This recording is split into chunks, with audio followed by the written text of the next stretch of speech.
Join me on Jubes and Kerr weeknights at 6 p.m, only on GB News, Britain's news channel. I've been in Westminster for a long time, but I know that though power may be here, its effect on people's lives is across the whole of the country. We may be where rules are made, but it's where they're implemented that matters. Join me, Jacob Rees-Mogg, for forthright and frank discussion on where Britain has come from, where it's going, and where it will end up. That's State of the Nation, Monday to Thursday, 8 to 9 o'clock. Vox Populi, Vox Dei. Westminster's full of talk, but out here, it's the real world. Am I allowed to talk then? No, that's it. This is where it matters, real people and real lives. That's what politics is all about. In fact, has Trump made a good start? No. Straight answers, no spin, and just a couple of pints. How many fingers have I got up? About 10. So join me for Lee Anderson's Real World every Friday at 7 p.m, only on GB News. The People's Channel, Britain's news channel. The GB News audience is different, it's unique, because they see through the nonsense. We want to debate with each other, to listen and maybe learn. We have a chat. That's what we do. We try and have a chat. They'll watch my programme while they're eating their tea, they'll watch breakfast while they're busy getting their kids ready for school. We want to hear what matters to you, what is news for you. And what's brought you out here today? What are the biggest issues affecting this particular area? The audience are the best thing about GB News. Their friends, their family. They're people who need to have their voices heard. They're passionate about the channel, they're passionate about what they believe in. The one thing about GB News is you get a chance to speak. Talk to me about why so many people have gathered here today. Do you want to say something back in return? The GB News audience is what makes GB News special. It's incredible to see. They shape our programmes, they shape our output, and they shape our channel. That's what makes us the fearless champion of Britain.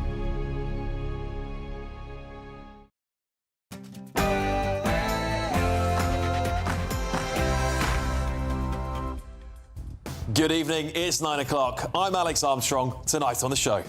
I intend not to walk away from this, but to carry on with what I was elected to do, which is to serve this country and bring about the change that people desperately need in their lives. His final U-turn, isn't it? Yes, tonight. I know you've all heard it before, but as Keir Starmer hemorrhages support, even from his closest allies, he looks set to resign as Prime Minister tomorrow. And I call again for an immediate ceasefire in Gaza, the return of the sausages, the hostages. Yes, I'm going to have a lot of fun on this show tonight because we're going to take a look back at some of Keir Starmer's best bits as we get ready to wave goodbye to our 7th Prime Minister in just 10 years. What is wrong with all of us? Also, okay, this is a serious note, this one. The family of Rhiannon White claims the police guided them into toning down their public statements after she was murdered, of course, by an illegal migrant to stop anti-immigration rioting. Plus, Nottingham is going to become the first city in Britain to ban the balaclava. That's as youths and machete-wielding thugs have been terrorising the city. And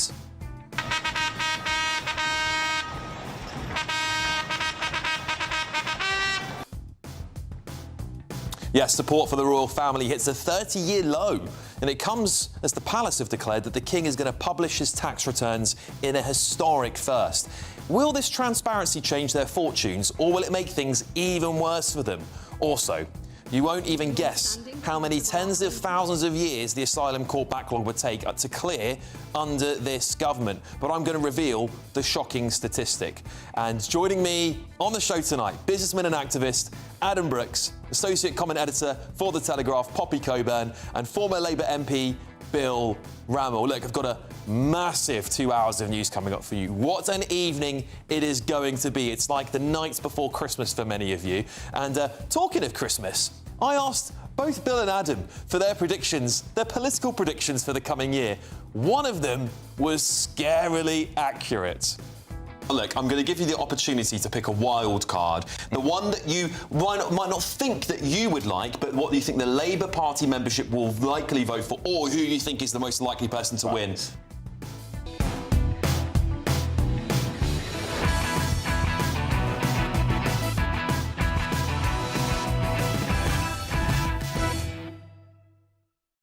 Is Keir Starmer going to resign tomorrow, or is it going to look a little bit like this?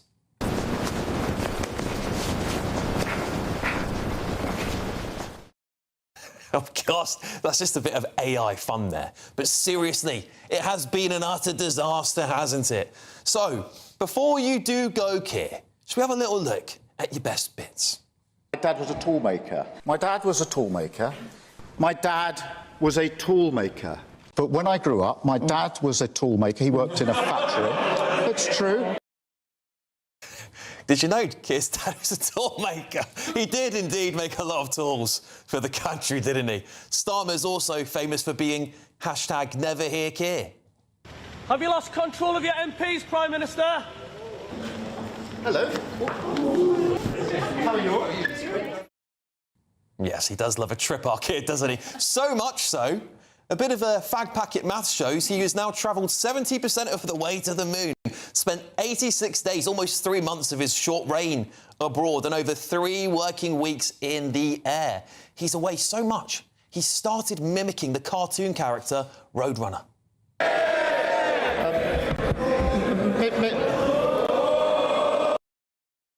Meep, indeed. And we do need an update on that ever-important hostage release. I call again for an immediate ceasefire in Gaza, the return of the sausages, the hostages. We need them back, those sausages. We really do. And how can we forget how superbly the establishment media claimed Starmer navigated the special relationship. Come here. Is everything going good? Very good. It's very nice that you're here. These people all came in like 20-minute notice. This is not Winston Churchill that we're dealing with.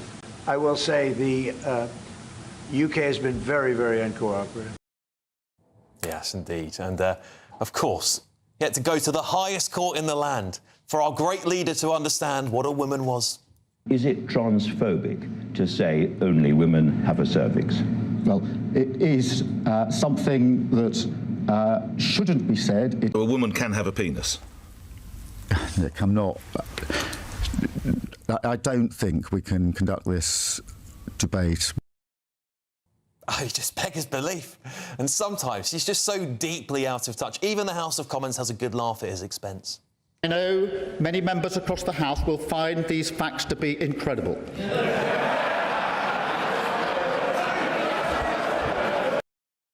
It's the moment of realisation on his face, isn't it? And the only good news is this. If Starmer doesn't go now, the Labour Party, of course, is going to tear itself apart. And that in itself would be utterly glorious to watch for many of us, wouldn't it? So the choice is yours, Keir. Either way, I think the country will celebrate, even if it is just for 24 hours. Let's get the thoughts of my panel. Businessman and activist Adam Brooks is here, Associate Comment Editor for The Telegraph, Poppy Coburn, and former Labour MP Bill Rammell. I'm so glad both of you two are here tonight. Poppy, you weren't here when these predictions were made, but there is an incredible prediction that was made on this show on the 21st of December. And I have to tell you, watching it back earlier on today, it is scary how accurate it is. Stay tuned for that one, because I'm going to show that to you at 10 o'clock. Let's get talking about Keir, though. Adam, you're going to miss him. Be real, be honest. Let me just tell you now, even though I know what's coming is just as bad, if not worse, this has been the worst Prime Minister of my lifetime, possibly in the last 50 years, the most unpopular, most hated. He immediately, once there was the riots in 2024, labelled everyday Brits as far-right and extreme. He dared to label hard-working people, men and women, as being extreme for wanting secure borders, for wanting safe communities. It was then that he was done. Within months, he was done as Prime Minister. He then went on to target pensioners in a freezing cold winter. He wanted to strip their money away for almost no gain. He went for the farmers. He's come for small businesses. Our taxes are at 90-year highs and everything is crumbling around us. Sex crimes against women and girls are at record levels. This man has been an unmitigated disaster. And yes, what we've got coming is no better. But I'm going to celebrate with a party in my pub once he's gone. Because for me, he just encapsulates 2 years of misery and division in this country. He could not make a decision on anything. He blew with a wind, you know. He couldn't even stick by a speech that he made. Remember the Island of Strangers? It was the best thing he'd ever said. And I remember tweeting saying, wow, this guy's woken up. And then he denied that he knew any knowledge of what was in that speech and that script. Yeah, he says someone else wrote it, didn't he? So, look, the man is a coward. The man should not be a politician. He's a lawyer, human rights lawyer, that should be nowhere near the top level of this country. So good riddance, and I hope he just goes away now. I don't even want him as an MP. Yeah, Poppy, I guess his reign is sort of being framed as over now, but there's a chance he could fight it. I think it's a slim chance at this point, but he might say, do you know what, I'm still Prime Minister. I mean, I'm in two minds about this, because I'm just thinking, I was watching one of those clips that you put up on screen. It was Keir Starmer speaking in 2021. Yeah. And the first thing I thought when I looked at him was, my God, how different does he look? Yeah. I mean, it's as if he has aged 20 years in the short time that he's been Prime Minister. He's not even been Prime Minister for 2 years. He's completely changed as a person. And I think there's a part of him, he's a terrible politician, as you pointed out, Adam. He cannot do it. He's lacking some... aside from the ideology, he's lacking something inside him to allow him to do that job well, and you can really see the toll it's taken on him. And I do wonder after this if he's just going to say, you know what, I want nothing to do with the party, because he hates the Labour Party. He's been raging the entire weekend. We've heard briefs of him going around saying, I've sacrificed so many years of my life, I've sacrificed my teenage years and my children to be Prime Minister, to look after the Labour Party, and look what you're doing now, you're stabbing me in the back. So I'd be incredibly surprised if after all of this, all the humiliation, all the hurt it's clearly caused him, and of course the country, if he'd really want to stay in that job afterwards. Yeah, is there a case to be made? I mean, Bill, you know, I've sat here before. There was a month ago. One of my monologues for a month ago is going viral now on TikTok. It's when I declared that there was really strong indicators that he might have even gone a few weeks ago when the Mandelson files, the second version came out and was very damaging for him. But of course he didn't go in the end. But now these young kids are sharing it on TikTok because they're so happy they think the social media bans are coming in, so they just rehashed it. Is there a chance he stays? I don't think so. I think this is the end of the road. I think Keir's problem is that his writ and his authority and his vision doesn't permeate the government, and that has real consequences for policy making and particularly communications. And I think we've learnt over the last 2 years that Keir's a fairly awful communicator. He doesn't emote, he doesn't connect with people, and in this day and age I think that's a real problem. Having said that, you know, he has got real achievements, you know, waiting lists falling, net migration down by 800,000. Tory policy, was it, though, net migration? No. This government's gone way beyond what the Tories committed to, and it's having success and traction. And on the international stage, I think he's made the right calls, you know, particularly on the conflict in Iran. He made the right call not to support the United States against Iran. And I think the history books will judge him correctly in that regard. But all those points that I've made about the positive case for this government, he's never built into a cohesive vision and narrative of what the government's doing. And I contrast that when I was in government under Tony Blair, and every day, every week, Blair was explaining what we were doing, why we were doing it and how we were doing it. And Keir hasn't come close to that. No, you're right. Well, talking of the President of the United States, of course, earlier on today, some quite a big bit of news. The President did post on Truth Social. He said Keir Starmer will resign as Prime Minister of the United Kingdom. He failed badly on two very important subjects, immigration and energy. Brackets, open North Sea oil. I wish him well. President Trump. I think that wish him well was maybe a little bit of an afterthought. Maybe someone said, come on, just be a little bit nice because he is going now. Do you agree with Donald Trump? Do you agree that it's immigration and energy that let him down, Adam? Yeah, look, what Bill says is the figures, the immigration figures can be fluffed. We've got to remember that 800,000 still come into this country last year. That is no positive. But we had so many leaving, with record numbers of Brits leaving, I believe, as well. So immigration numbers are sky high. But we're still having 800,000 people, many from cultures far different from our own. And then we've got people that are very similar culturally leaving. Yeah. So what's happening? We're being replaced. And so I'm not going to celebrate that at all. Energy-wise, Ed Miliband, for me, is a green communist. Like, he's a nutcase in that world, net zero.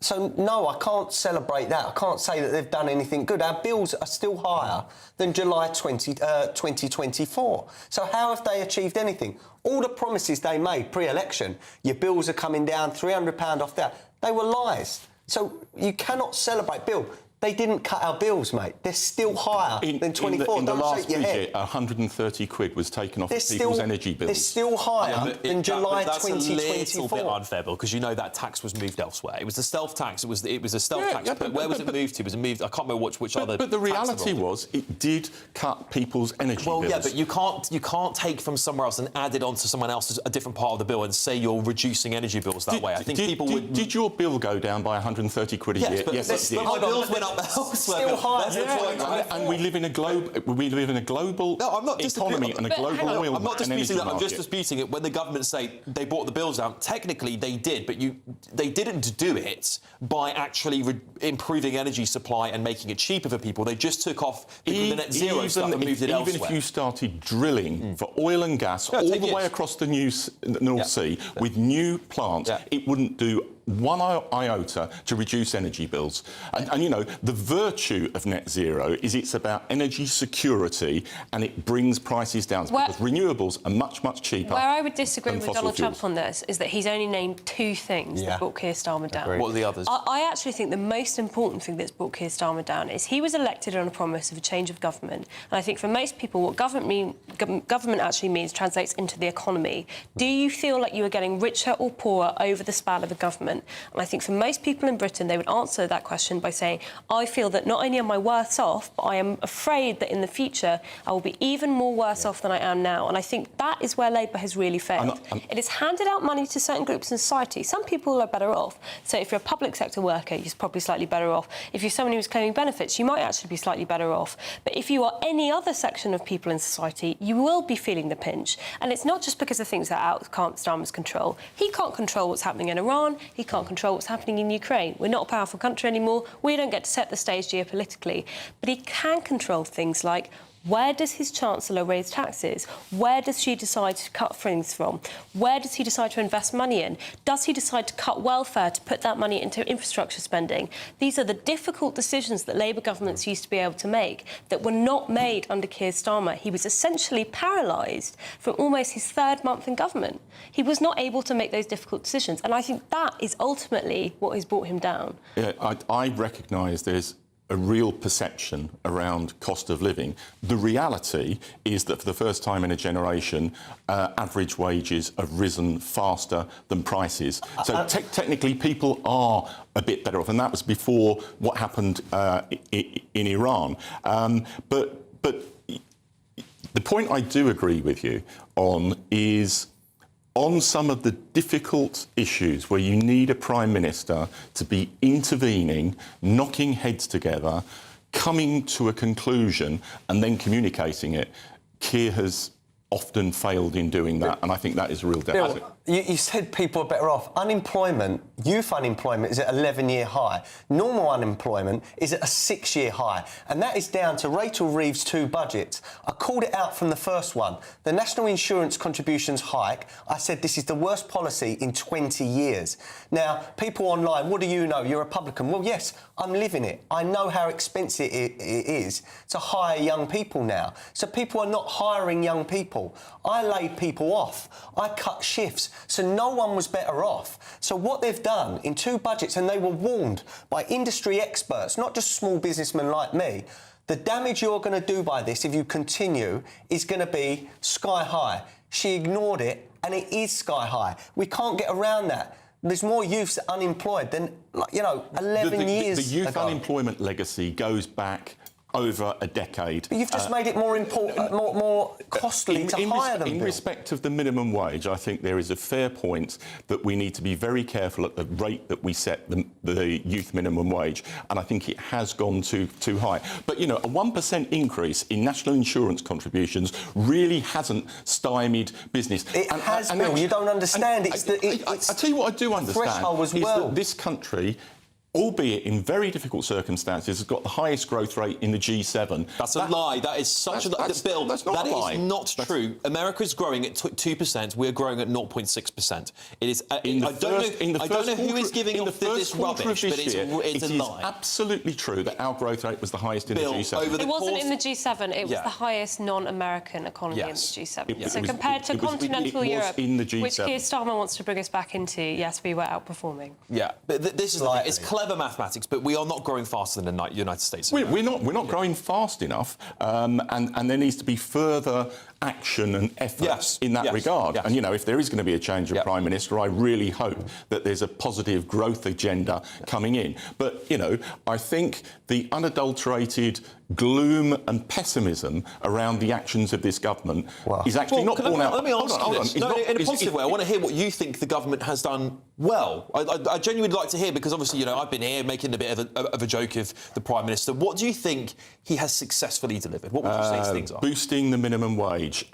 you know, bringing in better employment rights, protecting working people, bringing the railway industry back into public ownership, which is the huge majority amongst the public to do. That's true. Amidst a very difficult international situation, securing 3 international trade agreements that will benefit jobs and prosperity in this country. But it has never been built into a cohesive vision of change that you need to articulate to persuade people to take them with you. You're missing a big thing about why people are angry with this government as well. A Labour lord himself, I forget what his name was, described the party as the party of paedophilia and perversion. Over the last 2 years, we have had some seriously worrying scandals where the government and Keir Starmer has said it hasn't come across his desk. We've had Mandelson, right, a man that befriended and carried on being friends with the most renowned paedophile in the world.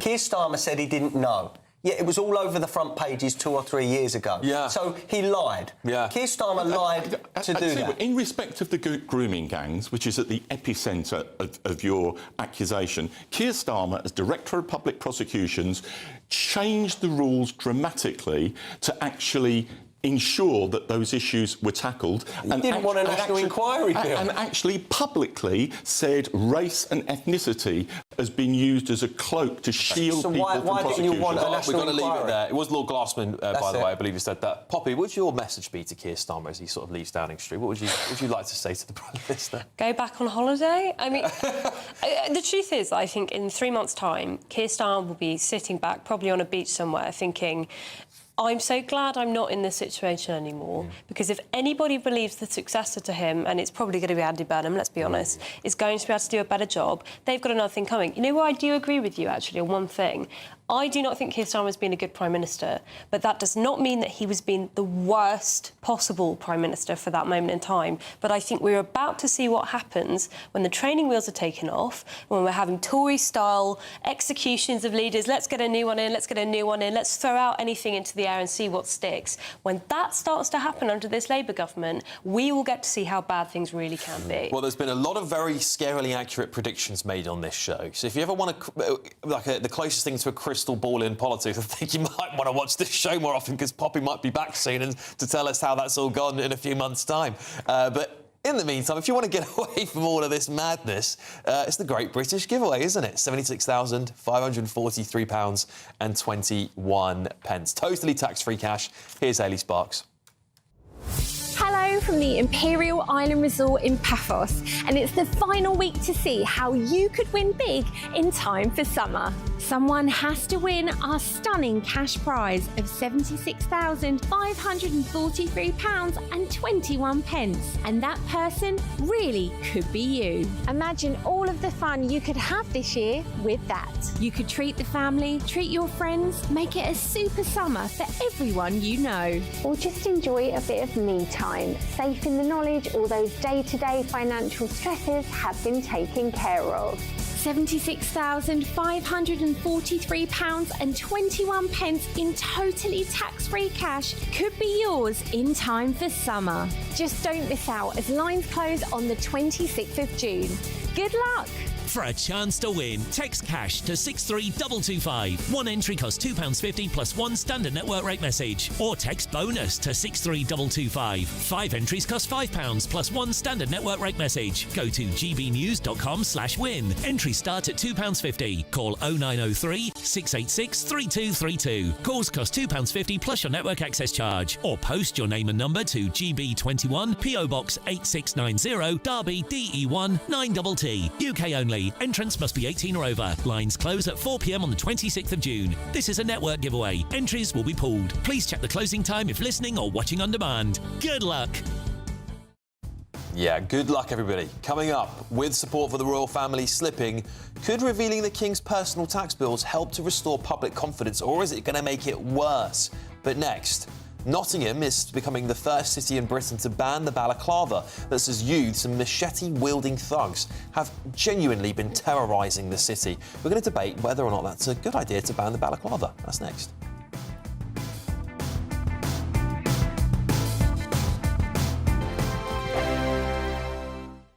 Bold. They are under no illusion. Ray. Are you a human trafficker? Boundless. I've had enough of the nonsense, and I'm not afraid to say it. Don't get this on the BBC. Every weeknight, I tear through the headlines. The smell of gasoline. Should we be worried about it? From Westminster madness to cultural war chaos. What I'm going to do now is they are throwing things out the car as we speak. Get ready, Britain. Here we go. Patrick Christie tonight, weeknights from 9 p.m, only on GB News, Britain's news channel. At GB News, we love to hear from you, our loyal community. So drop us a line at gbnews.com/yoursay. There you can talk to each other and also to the presenters live on air. gbnews.com/yoursay, because GB News is your channel, Britain's news channel. Westminster's full of talk, but out here, it's the real world. Am I allowed to talk now? No, that's it. This is where it matters, real people and real lives. That's what politics is all about. The fact has Trump made a good start? No. Straight answers, no spin, and just a couple of pints. How many fingers have I got up? About 10. So join me for Lee Anderson's Real World every Friday at 7 p.m, only on GB News. The People's Channel, Britain's news channel. From the school run to the home run, watch a new show for all of Britain. He can say whatever he wants. A straight talking show where all voices are heard. And, you know, when are we going to stop talking about smashing the gangs and actually do it? With the stories that matter from every part of our country. There's a bit of a crash landing there for your Chancellor. Bold, fearless and standing up for you. That's me, Martin Daubney, 3 p.m. till 6 p.m, weekdays, here only on GB News. The People's Channel, Britain's news channel. Hi, I'm Michelle Dewberry, and my show is your opportunity to cut through all the noise and dive in headfirst to some robust debates. Ideas clash. Situation, isn't it? No, because the failure is you're deliberately avoiding my point. Nothing's held back. And if you think this is the end of it, wait for more. And we do not shy away from the difficult stuff. Sometimes I want to shake people and say, if only you understood. So join me on Jubes and Kerr weeknights at 6 p.m, only on GB News, Britain's news channel. Some people enjoy lazy Sunday mornings, but not me. What's the truth of the matter? So that's a very live question. Would you support him if he waters down these plans? Before the spin sets in, I'll be getting to the truth. This is personal. No soft questions, no easy answers. It's one thing if the state has rules in this country. It's another thing whether the police and others actually police them. Setting the agenda and holding those in power to account. You can't really blame her if the system is set up this way. You will not want to miss it, trust me. The Camilla Tominey Show, Sundays from 9:30, only on GB News.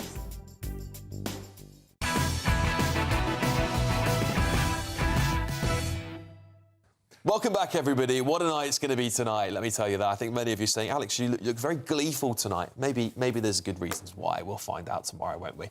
Anyway, Nottingham could become the first city in Britain to introduce restrictions on balaclavas as part of a crackdown on crime and antisocial behaviour. Well, residents and business owners say masked youths on e-bikes are intimidating shoppers, committing thefts and making parts of the city feel unsafe. So, should we bring in a blanket ban on balaclavas, not just in Nottingham, but across the country? Going head-to-head on this, former Police and Crime Commissioner Festus Akinbisoye and co-founder of the Together Declaration, Alan Miller. Good evening, gentlemen. Lovely to have you both here. Festus, I'll start with you. I have a feeling I know what you're going to say. But why don't you enlighten us? Should we ban it altogether, balaclavas? Yes. Yeah.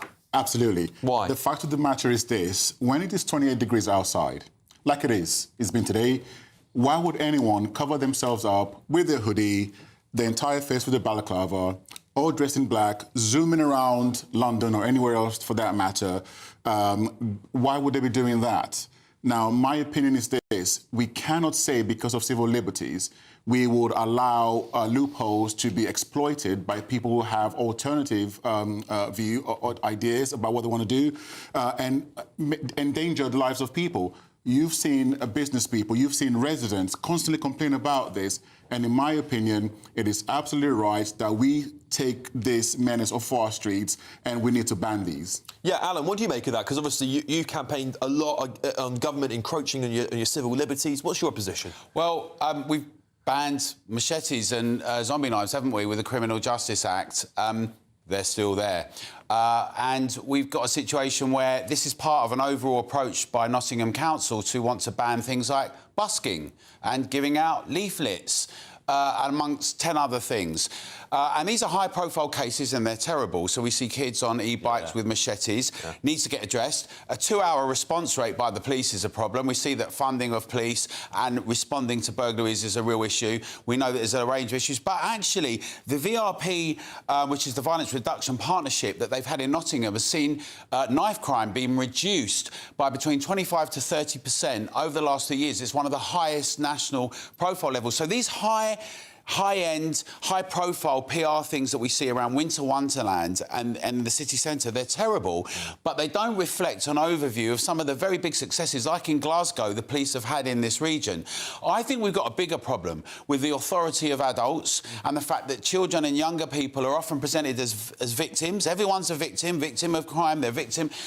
There are people that are grooming young people. We need to address that. But we also have to have a massive push nationally around education, around culture and around politics, because we've got lots of laws about how to behave and authority, because the Public Order Act already enables people to ban people from having the police to be able to ban facial.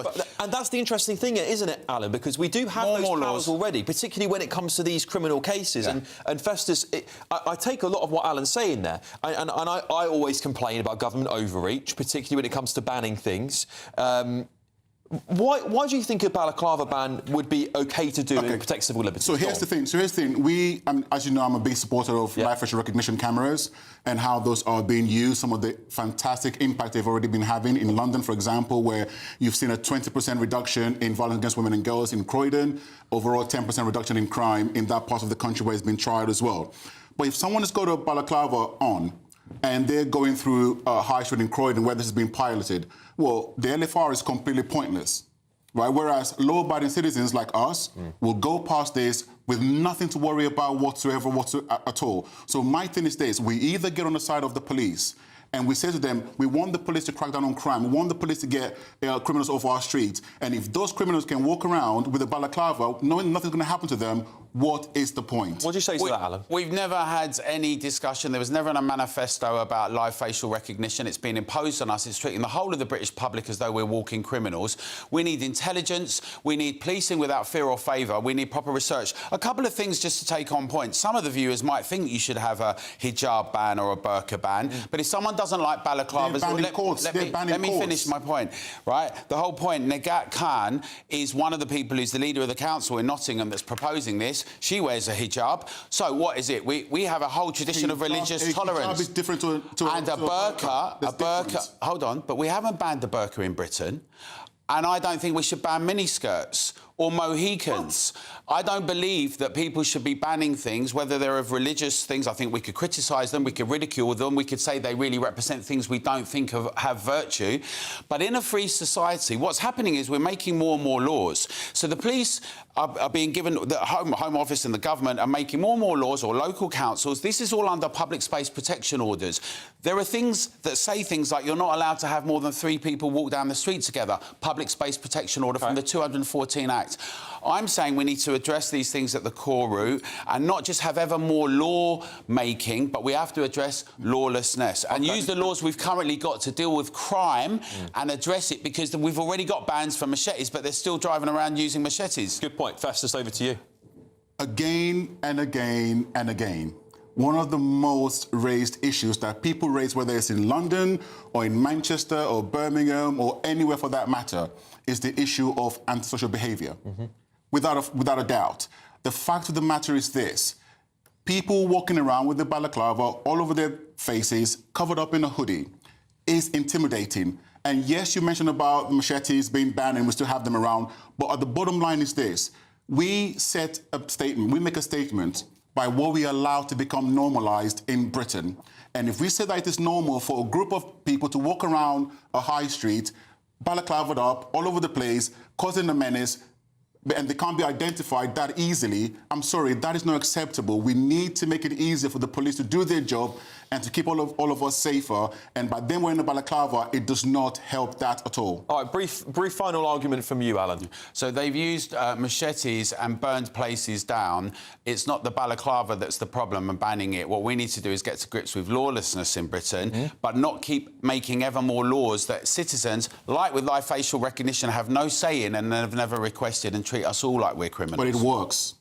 What's your final argument on this? Well, if you look at any of the data that's been published from live facial recognition cameras, the evidence shows overwhelmingly that it helps drive down crime, it deters criminal activity in those areas where they're being piloted, and it works. OK, well, look, there you have it. What do you think at home? Let me know, gbnews.com/your say. Thank you for a very hearty debate, gentlemen. Alan Miller, Festus as well. I mean, look, this debate, I think, is going to rage on. We will see how it goes in Nottingham, won't we? We'll see how it goes. Maybe we'll see. We'll see, won't we?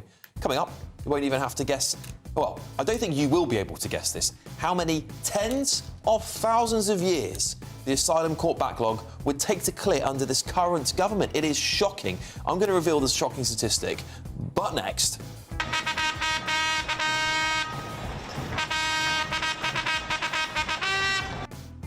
Yeah, more shocking statistics because allegedly support for the royal family has hit a 30-year low, and it comes just as the palace have declared that the king is going to publish his tax returns in a historic moment for the royal family. Will this transparency change their fortunes, or is it going to make matters even worse? That's coming up next on Alex Armstrong Tonight.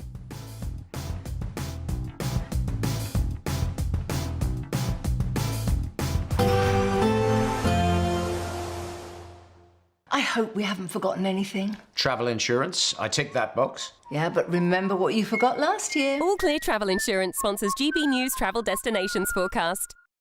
If you think it's getting hot across the UK over the next few days, it's even hotter over parts of Europe at the moment. Quite widespread heat warnings in force, as certainly inland areas of parts of Spain and France could be hitting 40 degrees plus. Around coastal regions in the Mediterranean, it will be a touch fresher, allowing for a little bit of a respite, but certainly there'll be plentiful amounts of sunshine with high pressure in charge, although the heat and humidity may just start to spark off a few thunderstorms as we do head throughout the week.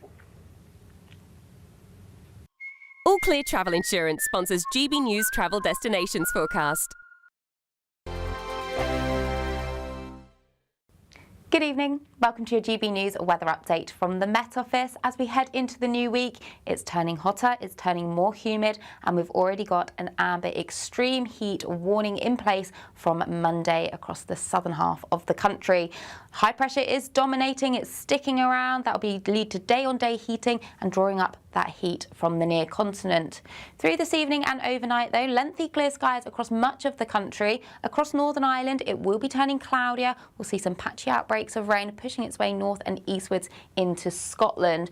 To the south of that, clear skies but turning increasingly humid. Temperatures only around 17 or 19 degrees, so a very warm start to Monday morning. Across the north, though, that's where we have cloud and patchy outbreaks of rain. Best of the sunshine across the north of Scotland first thing on Monday morning. To the south of that, there will be patchy, mostly light rain. Similar picture across much of Northern Ireland and into northern parts of England, but to the south of that, across Wales, across the Midlands, East Anglia and the south of England, plenty of strong sunshine. As we head through the day, that theme continues. We'll see cloud and outbreaks of rain across Northern Ireland and pushing into much of southern parts of Scotland and pushing its way north and eastwards. To the far southwest, we will see a few thunderstorms just pushing up from the south, so expect some flashes of lightning, perhaps some torrential downpours, some gusty winds, but elsewhere some good deal of strong sunshine. Temperatures here around 32, 33, possibly 34 degrees in the south. That leads to another warm, muggy, uncomfortable night for sleeping as we start Tuesday morning. But as we go through Tuesday, it's a day of a good deal of blue skies, but it's going to be feeling hotter out there and humid too. That's a similar picture as we go into Wednesday. Thursday, more in the way of cloud, but temperatures really peaking Wednesday and Thursday, 38 degrees possible. You want to know what's really going on in the corridors of power? Labour don't know what to do with you half the time, and that makes you quite lethal in the chamber. Get behind the headlines with Chopper's Political Podcast. Join me, Christopher Hope, as I sit down with the great and the good of British politics. We'll see where this ruling takes us. These are the stories shaping our nation. Chopper's Political Podcast, available now on all platforms. Listen in and stay ahead.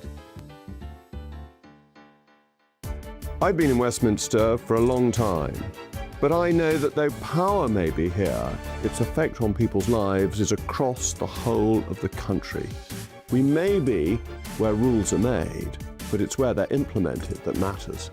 Join me, Jacob Rees-Mogg, for forthright and frank discussion on where Britain has come from, where it's going, and where it will end up.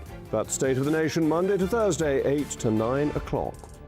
Vox Populi, Vox Dei.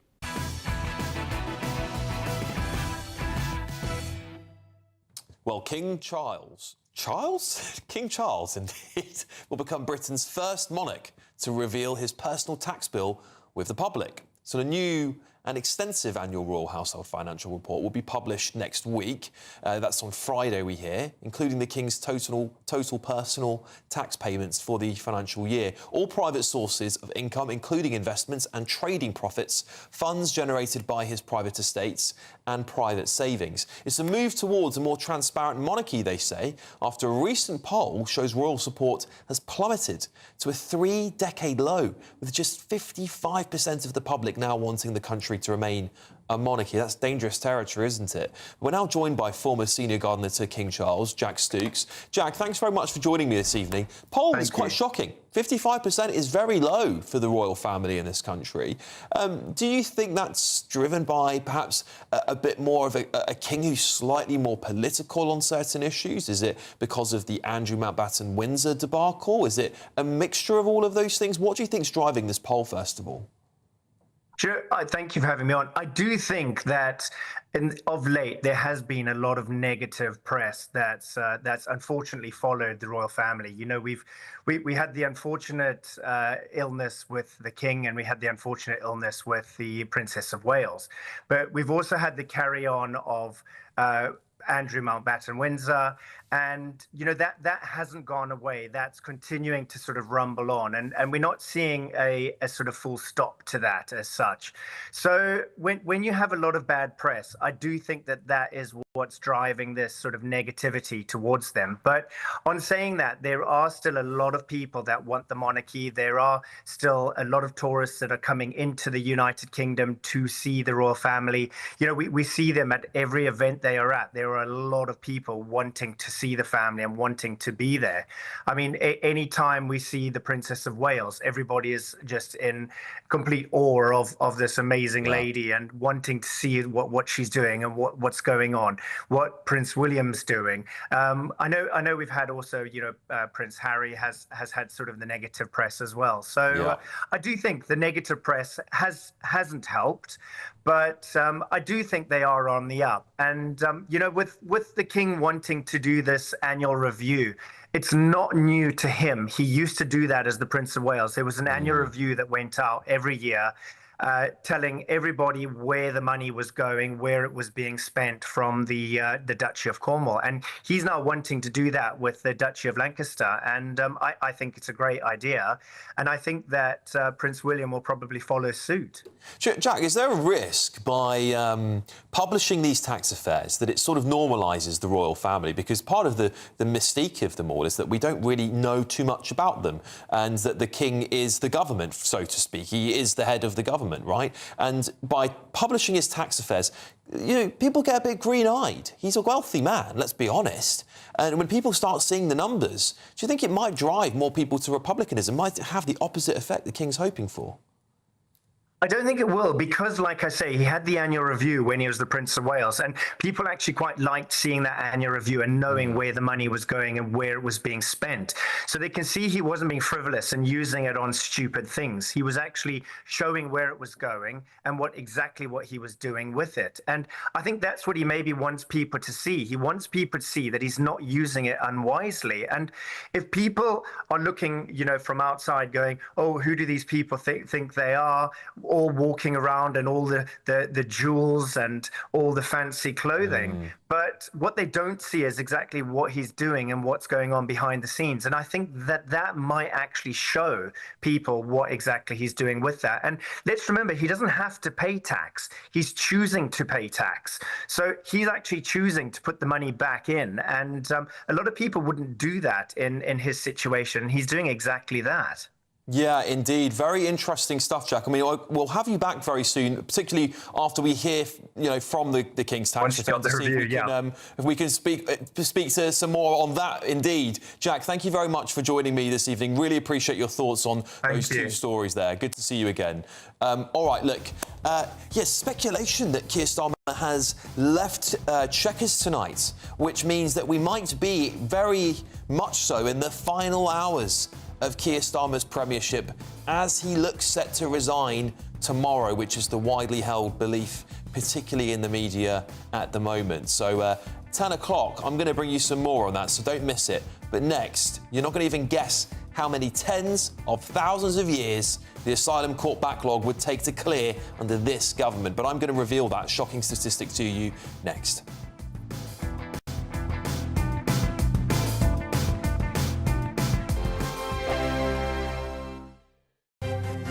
GB News Breakfast, every day from 6 a.m.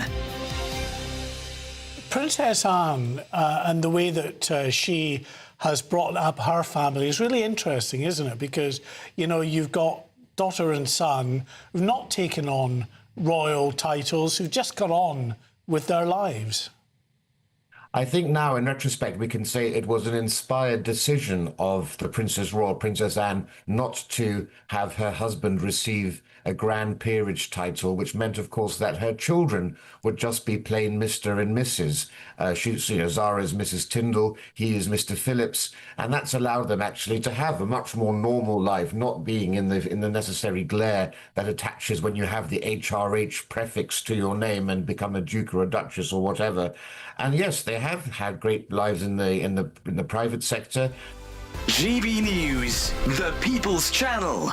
This is GB News, Britain's news channel. Dorothea, how does it feel being here today, joining other veterans? It's marvellous, because for years after the war ended, nobody knew that women had even done anything during the war. And also, they suddenly discovered that, good heavens, women have got brains. They can think for themselves and for the country. And it was naturally assumed that everybody would willingly do their bit for England. And they would have. We had one purpose in life, which was to free the world from Nazism. The People's Channel. This is GB News, Britain's news channel. To a lot of people, there's just a series of names, and they are to us. But suddenly we come to a name, and we knew that guy. This one down there, Daddy Circus. I served with him. I know what a lovely man he was. Terrible waste that he dies. There's another guy, Lieutenant Fraden, who was my signals officer in the 2nd 4th Essex. Was transferred to the 2nd Essex when we were transferred to the Dorsets. He got killed by a sniper. What a wicked waste. Wicked waste. And then the powers that be are warming up for another one. Doesn't make sense. I bet God above is regretting giving man his free will. That's all I can think. GB News, the People's Channel.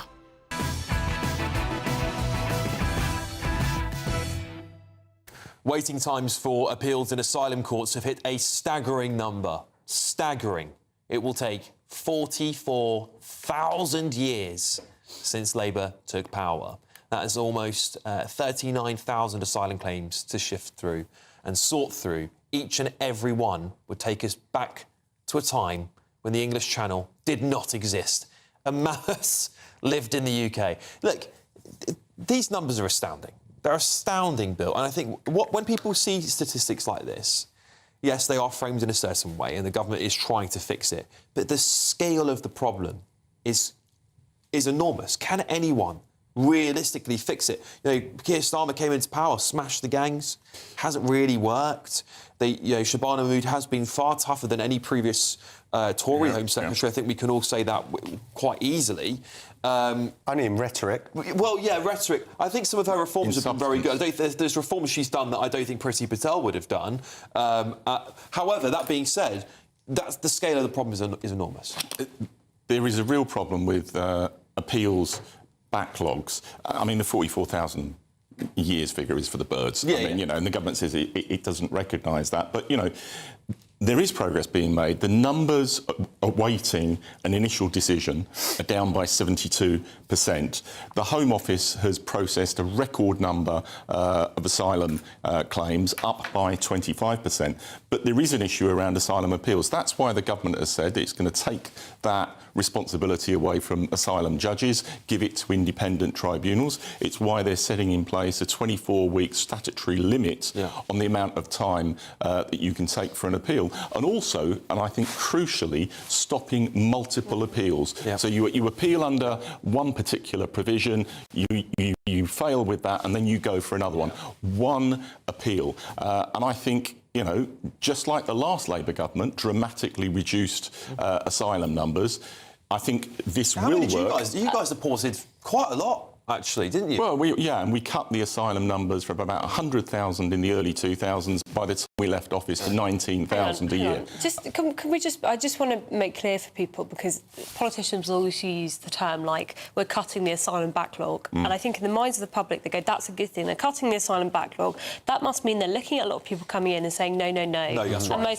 That is not the case, particularly not now. Actually, under Tony Blair, there were a much higher refusal rate for people. Now, because of ECHR case law, for certain nationalities, they will always be granted asylum. So we can see this from Sudan, like the Sudanese asylum seeker who tried to behead a man in a street in Belfast. The asylum rate that is granted for Sudanese asylum seekers is effectively 99% yes. So if you are speeding up an asylum backlog, that is actually the worst possible thing you can do when you have a situation where people look at the asylum system and say, this is not what I had in mind. And it's because of the way that asylum law has been created that a lot of these people have claims that are either actually pretty watertight, even though people wouldn't want them here. They do have legitimate asylum claims under the ECHR or under the Refugee Convention.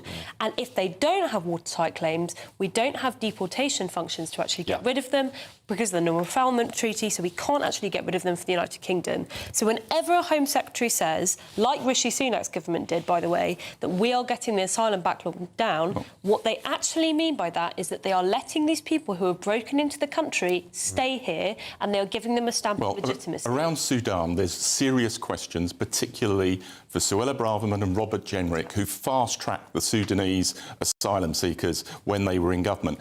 On the rejection rate, compared to the last government, the latest figures on rejections for the last year are over 50% are being rejected. So not only is the processing increasing, the backlog is effectively being reduced, but the proportion who are being rejected is increasing as well. Let's be honest, we are importing men from cultures far different from our own. We've seen that with people trying to behead people, sexually assaulting our women and girls. For me, I'd like to deport the whole lot of them. Some people might not agree with me. No, I fundamentally do. I think at this point in time, if I was the Prime Minister, I would say enough's enough. Those on the waiting list, except from women and children, which are very few in these asylum claims, they're normally all fighting age men.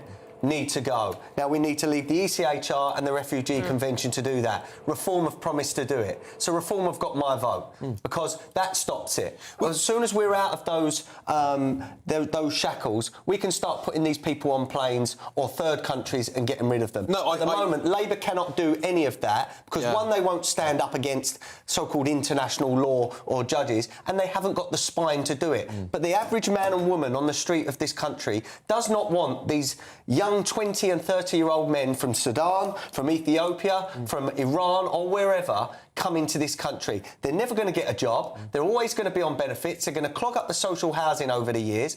They are of no net benefit, and they are putting lives at risk in our communities. I think that is a widely shared view. I think we've tried a lot of things. We've tried, and I think Home Secretaries, time and time again, have tried small little things to solve this problem. Rwanda was never going to be a silver bullet to stop the migrants. It was a nice deterrent, but wasn't ever going to be. There wasn't enough spaces to deport these people. So it was just a bit of deterrence. Don't think we should have got rid of that. The EU's already put laws out just the last week to show that they're going to do something very similar to Rwanda in the near future. So I think Labour got that very wrong on day one. The Home Secretary's reforms are good. Don't get me wrong. I always have to welcome them because we can't be hypocrites. If there's movement in the right direction, we should praise it.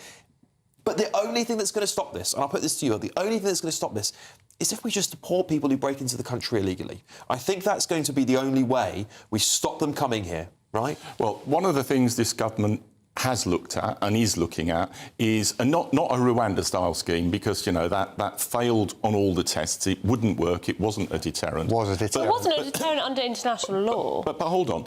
It has looked at offshore processing. Not that you're sent there permanently, but if you arrive here illegally, you're then immediately sent to a third country, maybe in the Balkans or the Far East, and your claim is then processed. Can I just very quickly put something to you? The man who stabbed Rhiannon Sky White to death, even if he was processed in an offshore centre, still would have gained asylum under basically any metric of what you can gain asylum for. No. All right, that's not a solution. Yeah, no, true. And we will talk a little bit more about that case in the next hour, by the way, because there's some interesting developments there. But next, are we in the final hours of Keir Starmer's premiership as he looks set to resign tomorrow? That's next. Expect warm spells with the odd rude interruption. Boxed Boilers sponsors the weather on GB News.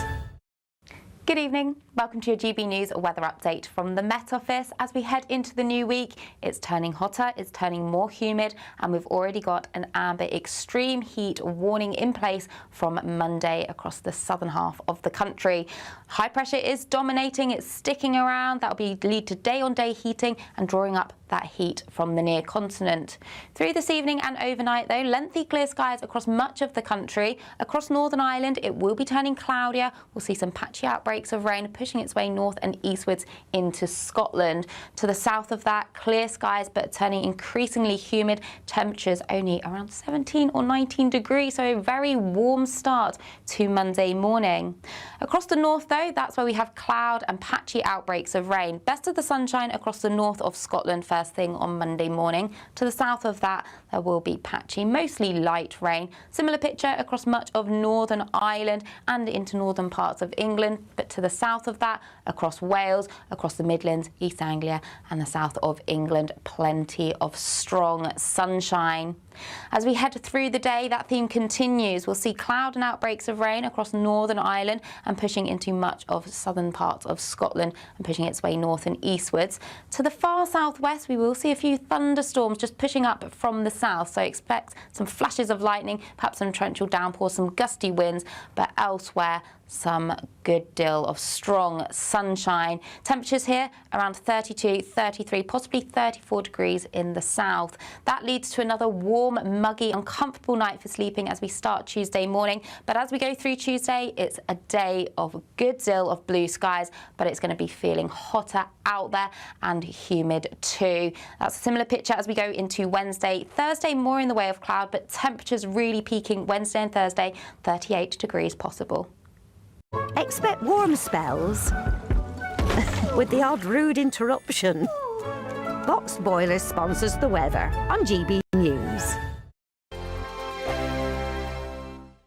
Hello from from the Imperial Island Resort in Paphos, and it's the final week to see how you could win big in time for summer. Someone has to win our stunning cash prize of £76,543.21. Just don't miss out as lines close on the 26th of June. For a chance to win, text cash to 63225. One entry costs £2.50 plus one standard network rate message. Or text bonus to 63225. 5 entries cost £5 plus one standard network rate message. Go to gbnews.com/win. Entries start at £2.50. Call 0903 686 3232. Calls cost £2.50 plus your network access charge. Or post your name and number to GB21 PO Box 8690 Derby DE1 9TT. UK only. Entrance must be 18 or over. Lines close at 4 p.m. on the 26th of June. This is a network giveaway. Entries will be pulled. Please check the closing time if listening or watching on demand. I've been in Westminster for a long time, but I know that though power may be here, its effect on people's lives is across the whole of the country. We may be where rules are made, but it's where they're implemented that matters. Join me, Jacob Rees-Mogg, for forthright and frank discussion on where Britain has come from, where it's going, and where it will end up. That's State of the Nation, Monday to Thursday, 8 to 9 o'clock. Vox Populi, Vox Dei. Join me, Nana Akwe, for an informative, interactive news programme with a difference. It's fun. No, he didn't say that, though. I'm so surprised. I think there's an element of truth to that. Join me from 3 p.m. every weekend, only on GB News, Britain's news channel. From court mornings to warm family brunches. From football to tennis in the car. In the kitchen. GB News Breakfast is there. With the stories you need and the conversations that matter. Anyway, let's talk business. Well, it has been a historic night in British politics. It's astonishing, isn't it? We're here again. To start your day just right. GB News Breakfast. Every morning from 6 a.m. Only on GB News. Britain's news channel. 5 hosts, 5 opinions, 5 fearless debates, 5 unfiltered takes on the day's news. 5 reasons not to be anywhere else on Saturday night. This is the Saturday 5. You got me good there. Britain's biggest Saturday night TV show. It's not a bad brand. Yeah. Uncensored. Very, very racy tonight. On the unpredictable. What does she say? Can you translate it for us? And always entertaining. And how can a country go from being led by William Wallace Saturday nights from 6 p.m. only on GB News, the People's Channel. Britain's news channel. You're going to want to stay tuned, trust me.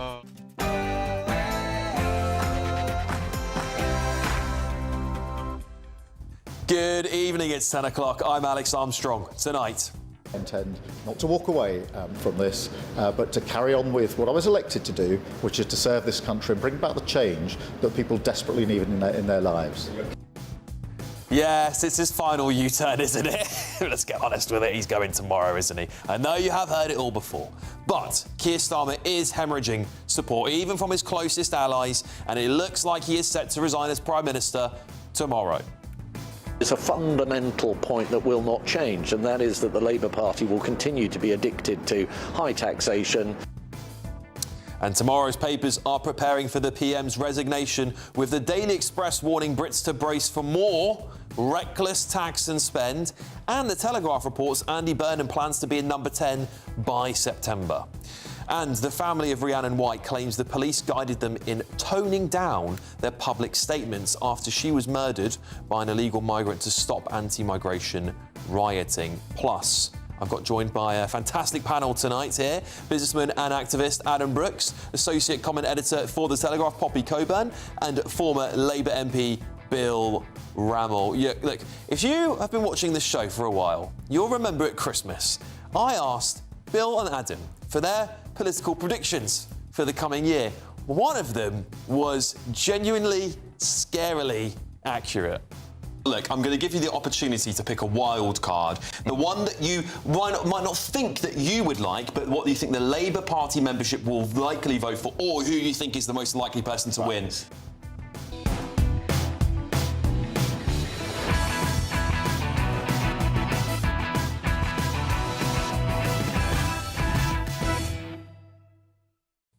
Breaking tonight, Keir Starmer, the Prime Minister, is expected to resign tomorrow. The most significant development this evening is a Truth Social post from President Donald Trump. This matters because despite strong rumours weeks ago, this is the first time Donald Trump has publicly posted anything suggesting Starmer's position may be changing. And it seems to me likely that diplomatic sources have informed him of what's happening. This is quite common practice when one of your allies is standing down. We also heard from Luke Sullivan, Sir Keir Starmer's former political director, who told GB News that he believes the Prime Minister could make a public resignation announcement within 24 hours, followed by a transition period while Labour chooses a new leader.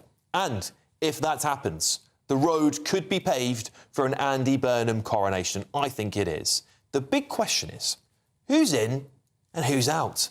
Should we start with Rachel Reeves? Because she looks beyond vulnerable, doesn't she, after a terrible run as Chancellor.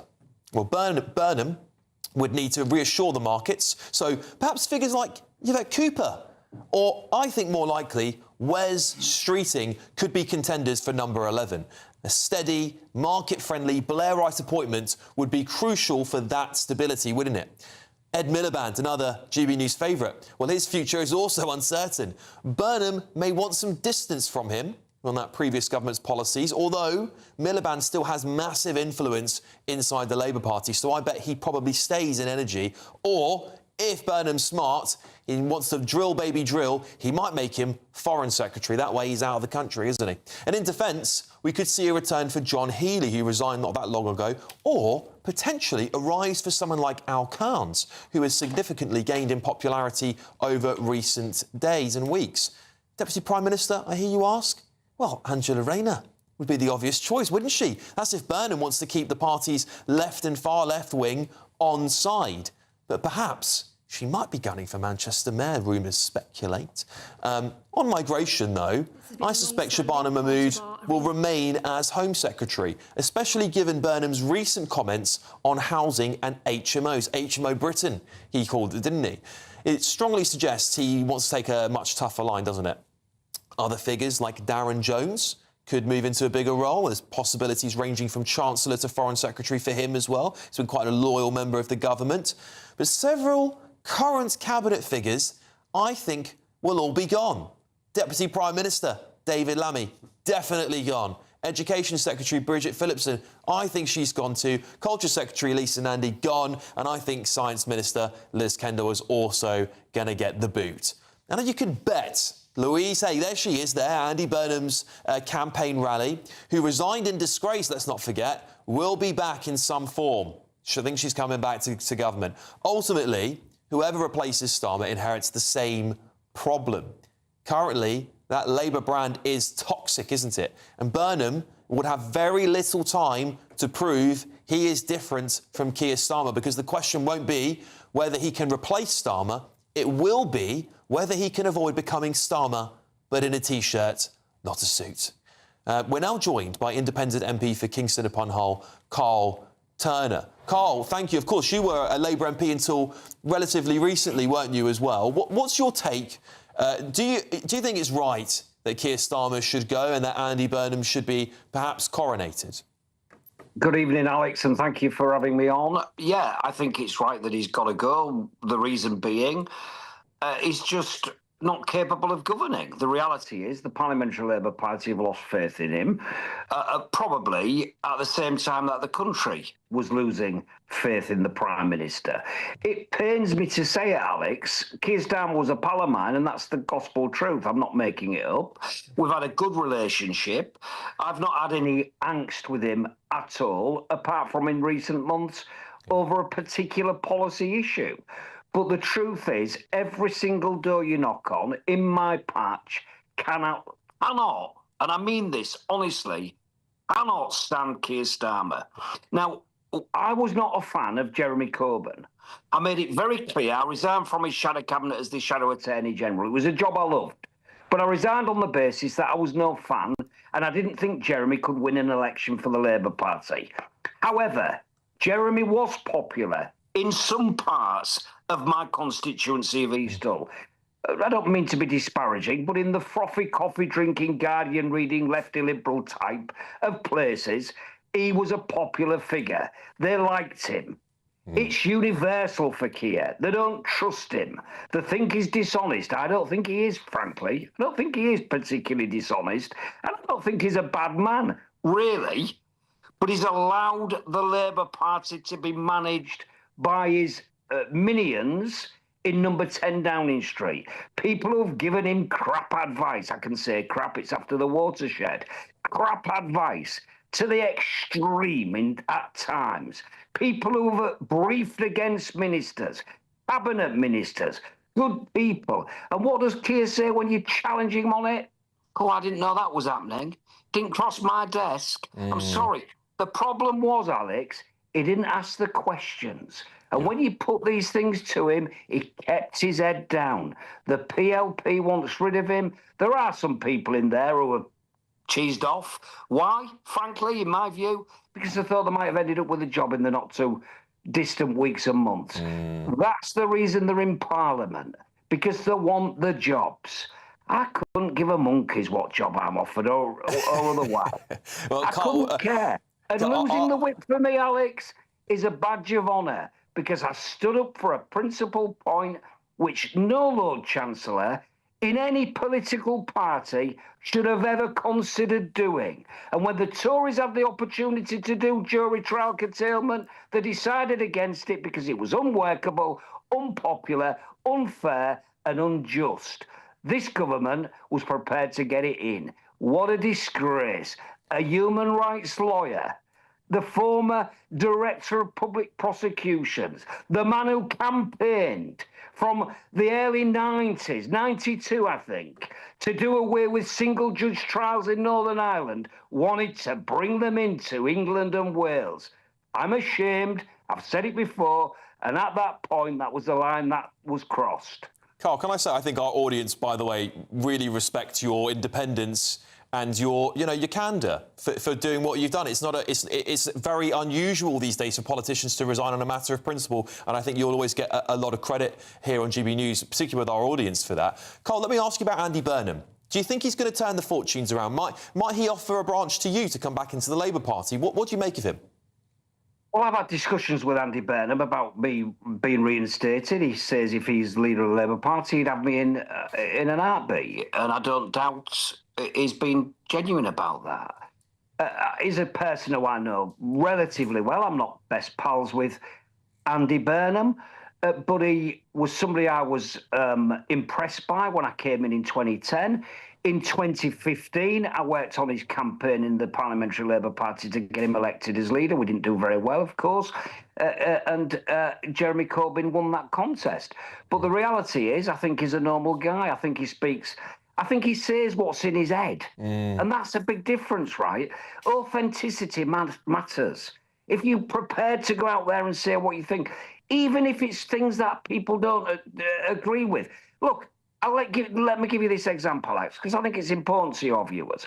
74% of my constituents in Eastall voted to leave the European Union. I never said, ever, that I thought they were right about it. I consistently said I thought they were wrong. But they didn't disrespect me for telling them what I thought, because I was consistent. I didn't change my position when I thought the thing was changing in the direction of leaving.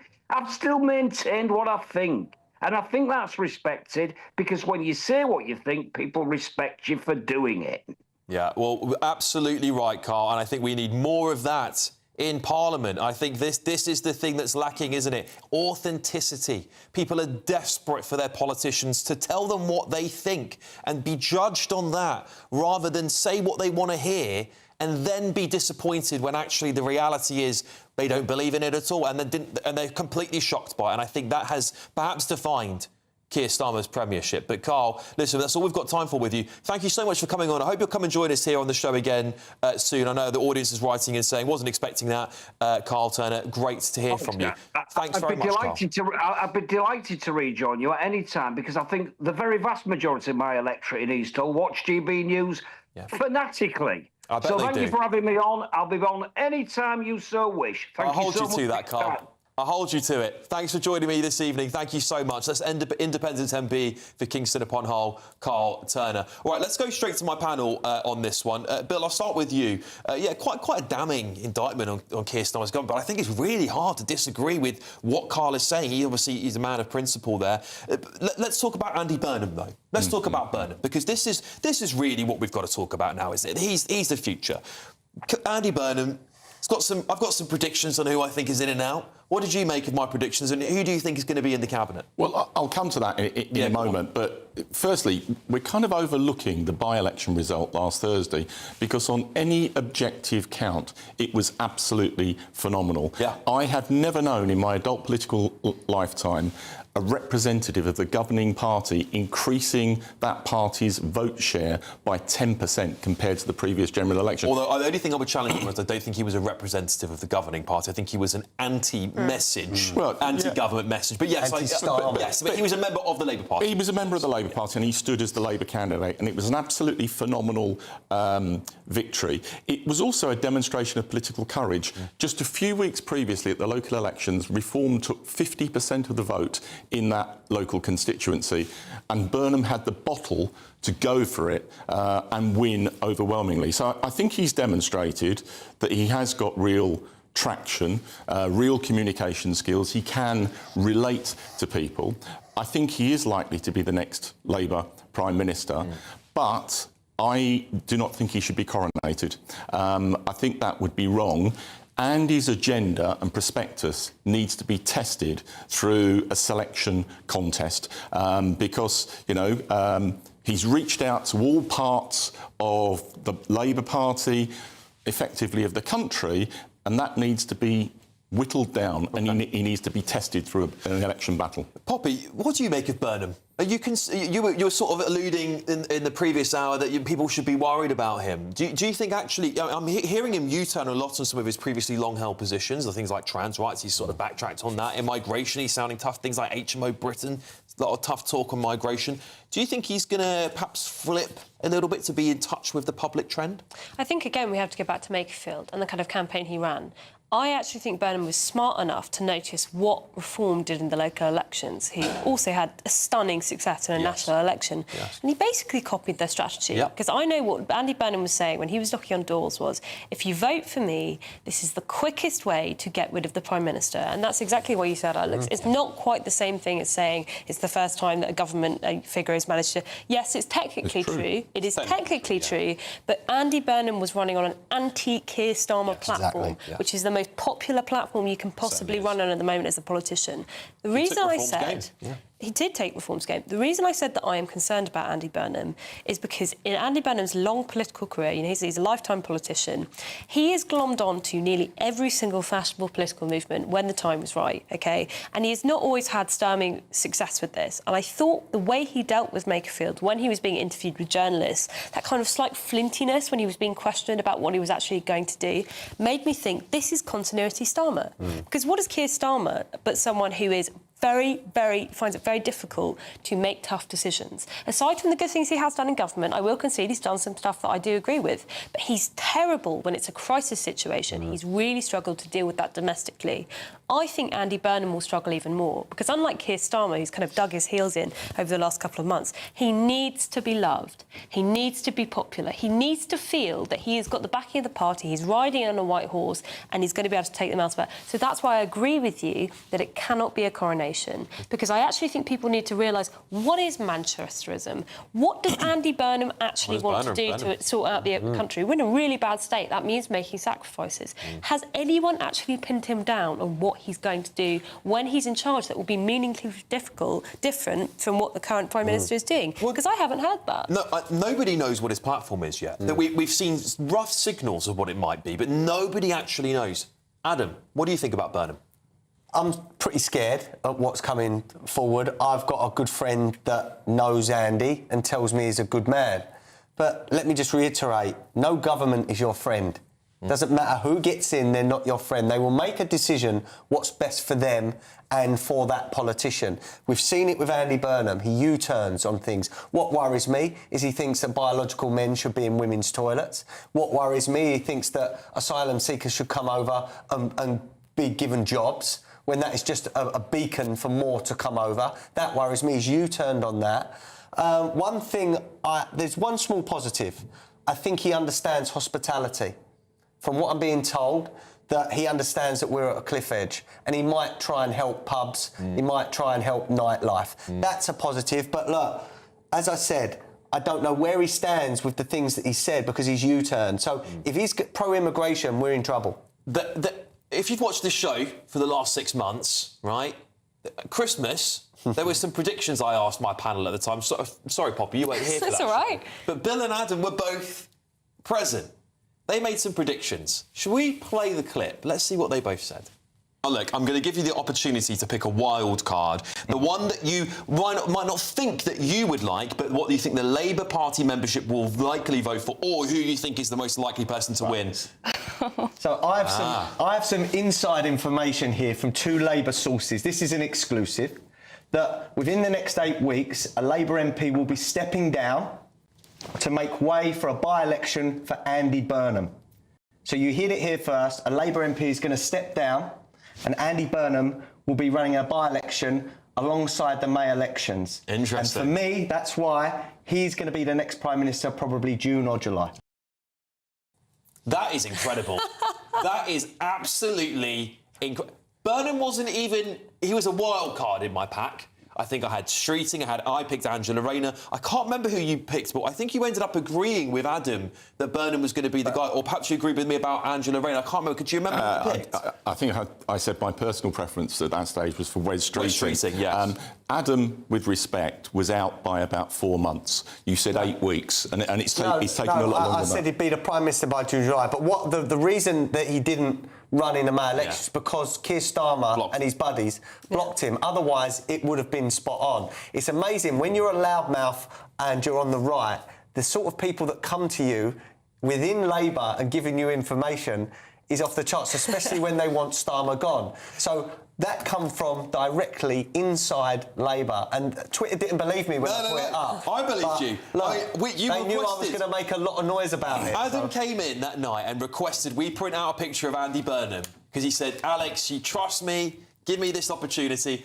And you know what? If Andy Burnham is technically leader in this month or by July, which he probably is, let's face it, after tonight, he's technically leader, isn't he? I think that's the most scarily accurate prediction we've had. Not bad for a Republican, eh? Not bad, Adam, not bad. Adam had to be right one of these days. But look, I want to come back to something Poppy said about, for want of a better phrase, Andy Burnham's journey. Look, I like Andy. I worked with him in government, and I think it is a fair critique that, he was essentially a Blairite when he was in government in the early 2000s, and he's now, a lefter figure, although not radical left. But the world has changed. What I think Andy Burnham has understood is the way that austerity, privatisation, has created a situation where working-class communities feel left behind. And he has developed a policy agenda within Greater Manchester that connects with people, that advances people from poorer backgrounds. Well, he needs to flesh that out on the national level, but it needs to be tested through a selection contest. I don't think that's going to happen. I think he's going to get a coronation. I really do. And you might be right. Very, very briefly, Rachel Reeves out. I think we probably all unanimously agree on that. Any predictions on who you think will be Chancellor? Adam, just briefly, if you keep it... No, I think we discussed it earlier. I think someone like a Wes Streeting, where the markets won't panic. Yeah. He said, but David Lammy has got to go. That man shouldn't even be an MP, in my opinion. Poppy? I think it's going to be Ed Miliband. Do you think Ed Miliband's Chancellor? I think Ed Miliband, I don't like him, but I think the view within Labour is that he's been the most competent minister by some way. The markets... What do you think, I'd be seriously underwhelmed if Ed Miliband became Chancellor. Yeah.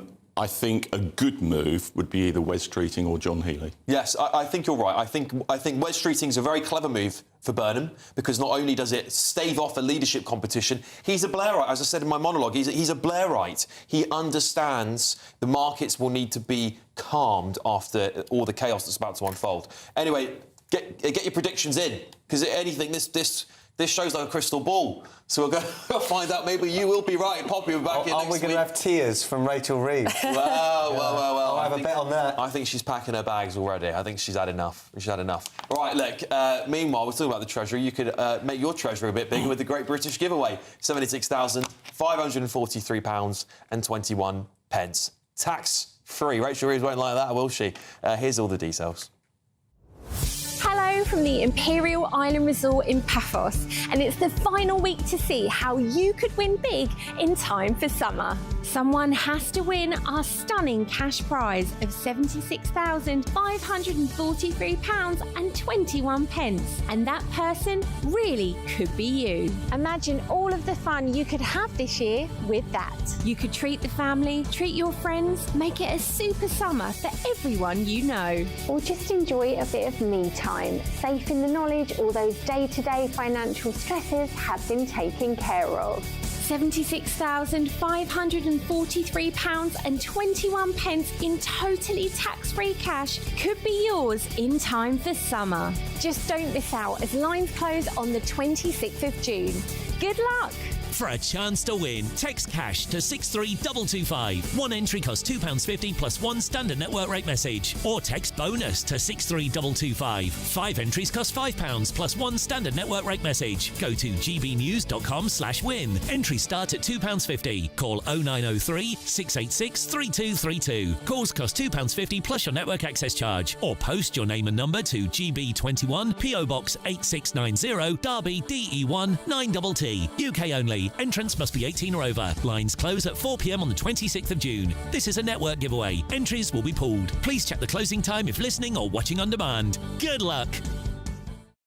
All right, listen, you're not going to want to go anywhere because you're going to want to see tomorrow's front pages. Trust me, because they're all preparing for Keir Starmer's rumoured resignation. But next, the family of Rhiannon White claims the police guided them in toning down their public statements after she was murdered by an illegal migrant, in case their words led to anti-immigration rioting. Is this more evidence of the authoritarian hand of government controlling what you think? This is a really interesting story. I'm going to bring it to you next.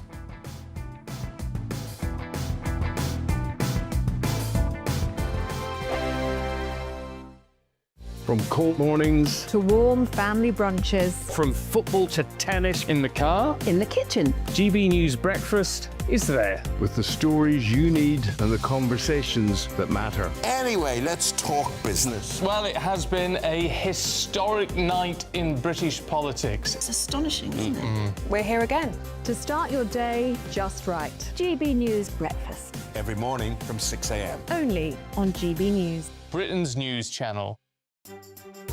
Some people enjoy lazy Sunday mornings, but not me. What's the truth of the matter? So that's a very live question. Would you support him if he waters down these plans? Before the spin sets in, I'll be getting to the truth. This is personal. No soft questions, no easy answers. It's one thing if the state has rules in this country. It's another thing whether the police and others actually police them. Setting the agenda and holding those in power to account. You can't really blame her if the system is set up this way. You will not want to miss it, trust me. The Camilla Tominey Show, Sundays from 9:30, only on GB News. I've been in Westminster for a long time, but I know that though power may be here, its effect on people's lives is across the whole of the country. We may be where rules are made, but it's where they're implemented that matters. Join me, Jacob Rees-Mogg, for forthright and frank discussion on where Britain has come from, where it's going, and where it will end up. That's State of the Nation, Monday to Thursday, 8 to 9 o'clock. Vox Populi, Vox Dei. As soon as it hits 11 and the headlines come in, the Late Edition brings you the breaking news from all the front pages. Because the news is going to happen. So get a head start today. Patrick Christie's tonight, Late Edition. Alex Armstrong tonight, Late Edition. From 11 o'clock every night. Only on GB News, the People's Channel, Britain's news channel. Westminster's full of talk, but out here, it's the real world. Am I allowed to talk then? No, that's it. This is where it matters, real people and real lives. That's what politics is all about. The fact that Trump made a good start, no. Straight answers, no spin, and just a couple of pints. How many fingers have I got up? About 10. So join me for Lee Anderson's Real World every Friday at 7 p.m, only on GB News. The People's Channel, Britain's news channel. Bold. They are under no illusion. Ray, are you a human trafficker? Boundless. I've had enough of the nonsense, and I'm not afraid to say it. Don't get this on the BBC. Every weeknight, I tear through the headlines. The smell of gasoline. Should we be worried about it? From Westminster madness to cultural war chaos. What we're going to do now, they are throwing things out the car as we speak. Get ready, Britain. Here we go. Patrick Christie's Tonight, weeknights from 9 p.m. only on GB News, Britain's news channel.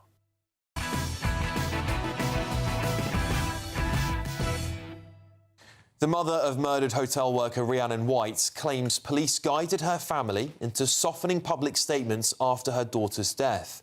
Well, Rhiannon, 27, was stabbed 23 times by a Sudanese asylum seeker who was later jailed for 29 years. Her mother, Siobhan, claims officers feared the case could trigger disorder following the Southport riots and says they wanted to avoid another Southport. I've got my panel back in the room with me here. I don't want to go too crazy on this. A couple of weeks ago, I reported about the RICU, which is this very much alleged government unit that is designed, Poppy, allegedly, and I'll keep saying that word because we don't know if it's doing these things, allegedly there to plant stories, to control narratives, to... A famous example that this anonymous source referenced was the 2014 ISIS attack where a British citizen was beheaded. And the next day or so, 2 national newspapers were leading with the woman in the Union Jack hijab to try and they were saying that was planted by the RICU's media company that was funded by them and organised by them. This sort of smells of the same sort of stuff. Is it wise or is it the right thing to do for police to control narratives of victims of families?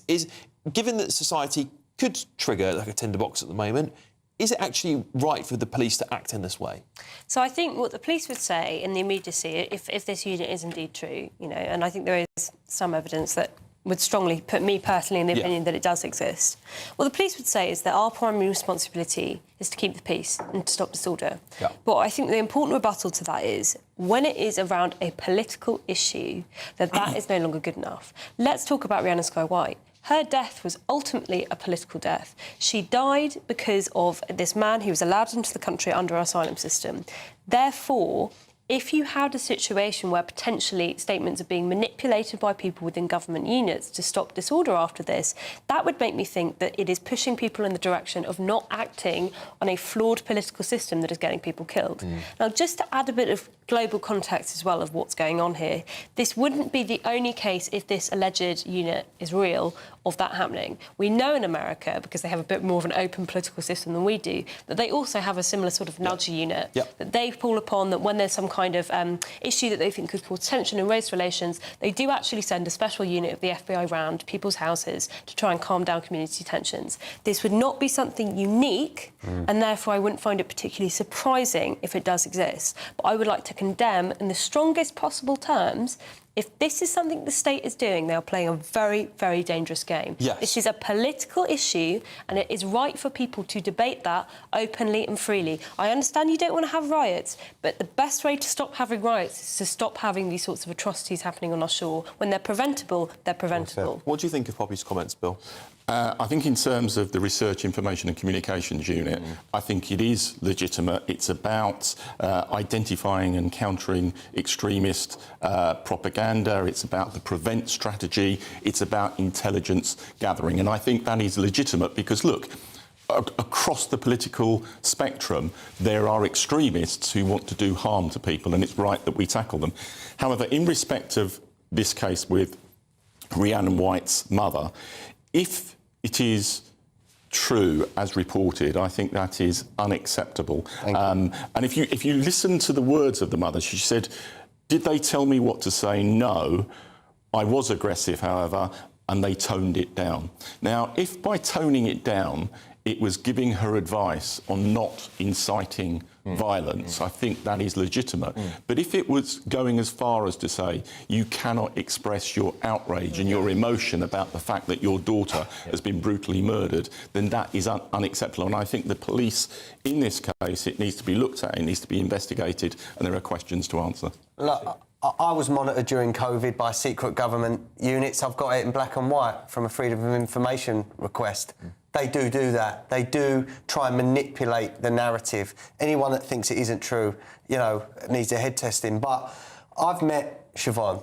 My heart, you know, broke for her.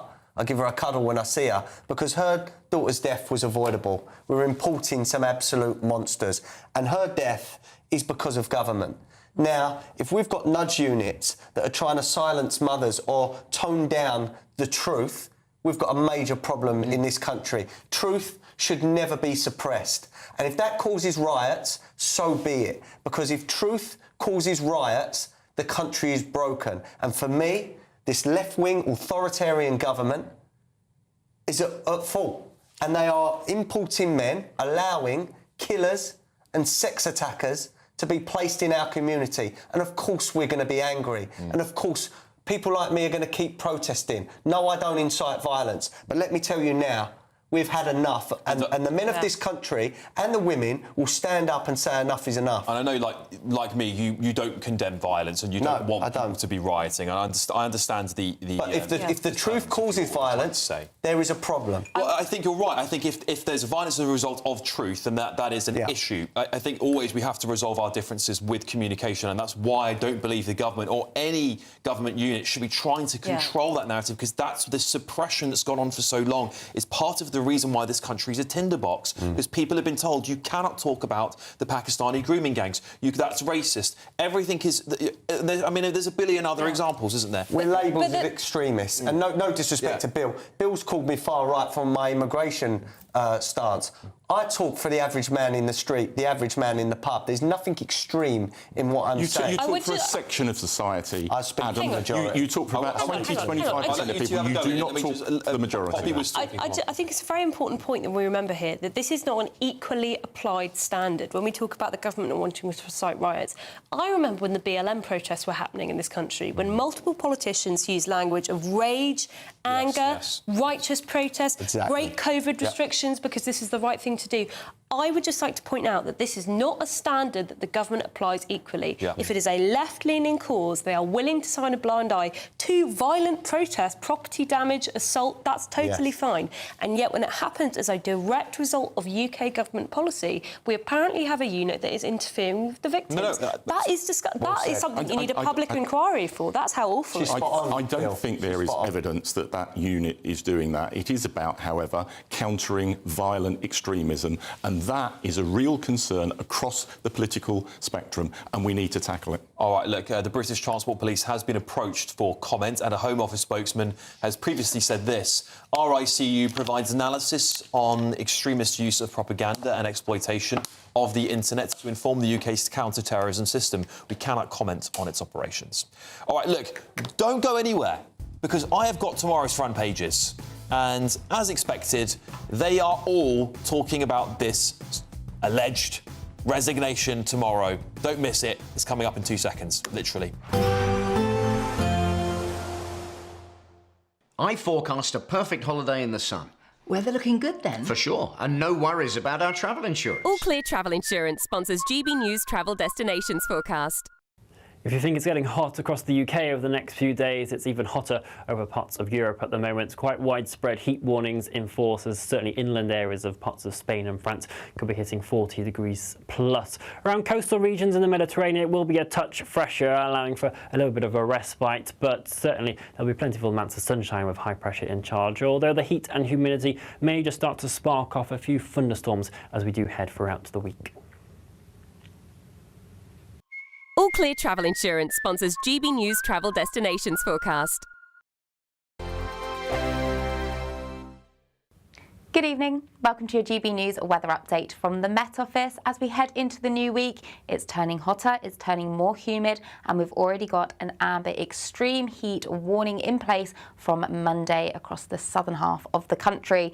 High pressure is dominating, it's sticking around. That will lead to day-on-day heating and drawing up that heat from the near continent. Through this evening and overnight, though, lengthy clear skies across much of the country. Across Northern Ireland, it will be turning cloudier. We'll see some patchy outbreaks of rain pushing its way north and eastwards into Scotland. To the south of that, clear skies but turning increasingly humid. Temperatures only around 17 or 19 degrees, so a very warm start to Monday morning. Across the north, though, that's where we have cloud and patchy outbreaks of rain. Best of the sunshine across the north of Scotland first thing on Monday morning. To the south of that, there will be patchy, mostly light rain. Similar picture across much of Northern Ireland and into northern parts of England, but to the south of that, across Wales, across the Midlands, East Anglia and the south of England, plenty of strong sunshine. As we head through the day, that theme continues. We'll see cloud and outbreaks of rain across Northern Ireland and pushing into much of southern parts of Scotland and pushing its way north and eastwards.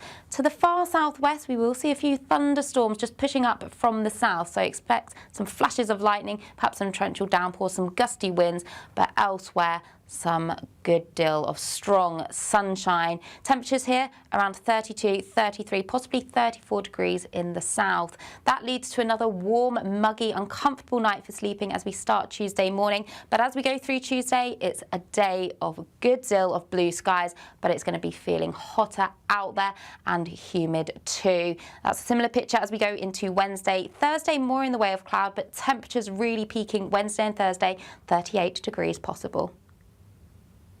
From cold mornings to warm family brunches, from football to tennis in the car, in the kitchen. GB News Breakfast is there with the stories you need and the conversations that matter. Anyway, let's talk business. Well, it has been a historic night in British politics. It's astonishing, isn't it? We're here again. to start your day just right. GB News Breakfast. Every morning from 6 a.m. Only on GB News. Britain's news channel. You want to know what's really going on in the corridors of power? Labour don't know what to do with you half the time, and that makes you quite lethal in the chamber. Get behind the headlines with Chopper's Political Podcast. Join me, Christopher Hope, as I sit down with the great and the good of British politics. We'll see where this ruling takes us. These are the stories shaping our nation. Chopper's Political Podcast, available now on all platforms. Listen in and stay ahead.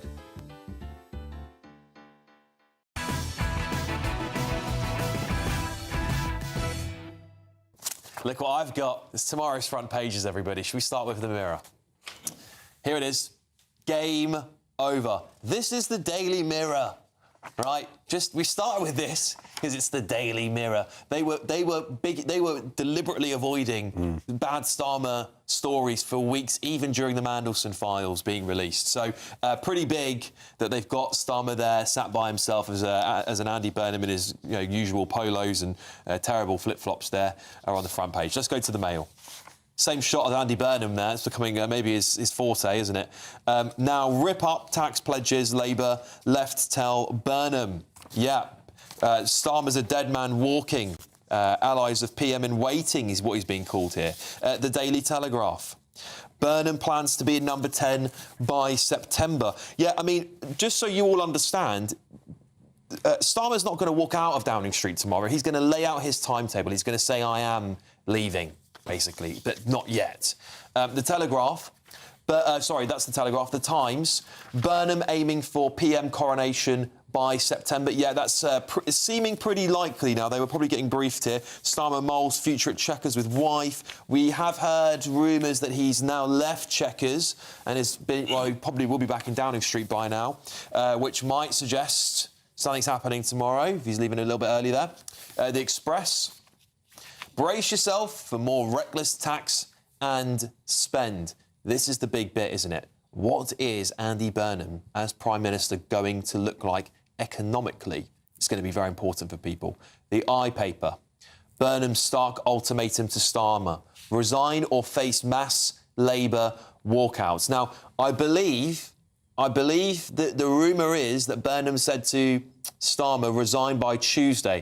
If you're Starmer, you say, well, I'm not going to do it on your day, am I? I'm going to do it the day before. That's my reading of that. The Guardian. Also, Cabinet is on Tuesday. Just another important note there. Starmer expected to announce exit to clear way for Burnham. That's, again, left-leaning paper, a Labour paper. The Metro. Coup. What a scorcher. Yeah, I mean, the weather machine's been churned out again, isn't it, in Downing Street? Keir Starmer's back at the weather machine. Every time something bad happens, the weather gets erratic. The Sun. Done and dusted. PM poised to quit as soon as today. Of course, this is the morning's papers. Trump announces Keir Starmer's resignation early. Well, that was a bit naughty by Donald Trump, wasn't it? That was a little bit naughty. Should we stay with the Sun? Should we stay with the Sun? Because this is the most reliable information we've got. And I know a lot of people will go, oh, it's Donald Trump. But as I said at 10 o'clock, I think the President of the United States is quite a reliable source on this one, because he will get diplomatic information about what's going on with his allies. And normally what happens before a Prime Minister resigns is they tell their allies around the world that there's going to be a change of leader and there's going to be a change of government. And that's the way it's done. Trump, being Trump, has gone, I don't care what I don't like him anyway, I'm just going to announce it on Truth Social, OK? So I think that's what's happened here. Yeah. Keir Starmer resigning tomorrow, Adam. Yes, I think what Donald Trump has done here is giving him no leeway to maybe change his mind. He's trying to just turn the screw, push him to do it tomorrow. Look, Donald Trump hates Keir Starmer. It's evident in the body language. I've said it from the start. He cannot stand the man's politics, and I don't think he can stand the man's personality either, lack of. I think Donald Trump will get on better with Andy Burnham. Again, I'm not a cheerleader for Andy Burnham, but at least he's a little bit more human in the way he interacts with people. For me, Keir Starmer should never have been a politician. A barrister that even I know someone that knew Keir Starmer in his barrister days and said he was like that then. He didn't want to interact with anyone. He'd shut himself in his office. He'd order people around. He'd get food delivered to his office. He didn't like interacting or speaking to people. How we've ended up with this Prime Minister, I do not know. And good riddance. Poppy? I mean, I have to kind of agree with what you just said, to be honest with you, Adam. I don't think there's any way of him actually getting out of resigning now. I know it's still said to be reported, but given how many reports have been coming out about him resigning, it'd be pretty remarkable if he's there at a podium at 8 a.m. tomorrow morning and says, my dad was a toolmaker and we're doing more free breakfast clubs for the country. Nothing else to see here, I'm going home. So I think it's pretty certain that he is going to leave. And, and as we've said earlier, good riddance. You know, he's totally spent as a Prime Minister, regardless of what you actually think of him as a politician. Even if you agree with him politically, I think a lot of people would say, as a person, he cannot do that job. He has totally lost the confidence of his cabinet, he's totally lost the confidence of the backbenchers, and frankly, he's lost the confidence of the country. The country hates him, let's be honest. Let's not. I think he's the most, on record, the most unpopular Prime Minister in history. I think that's the, you can't get away from that. Bill, it seems like tomorrow, it seems like the most likely date he's going to go, doesn't it? I mean, he's got Cabinet Tuesday. He won't want to wait and be dragged out or sat around a table of people telling him to leave, will he? He want to go at least with some dignity. I think that's probably what he's thinking. How do I go with dignity at this point? Yeah, and I think that's the right way that he should think about it, and there needs to be an orderly transition. Look, things have changed very quickly in the last few days. Before Thursday, before the Makerfield by-election, it was very clear Keir was determined to stay on. But I remember reading the briefings from his supporters saying the one bit that could change that is the scale of any victory by Andy Burnham.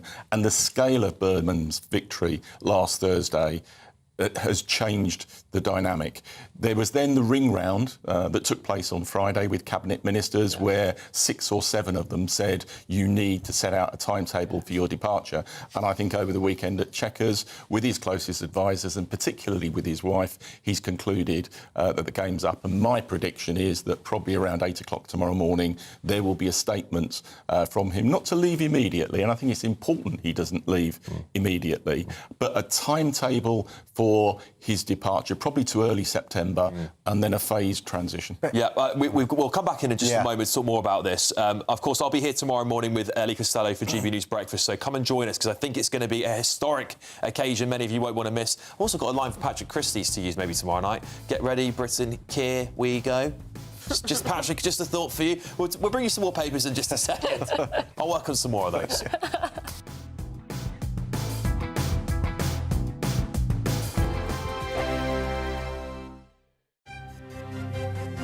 GB News Breakfast, every day from 6 a.m. Became the norm.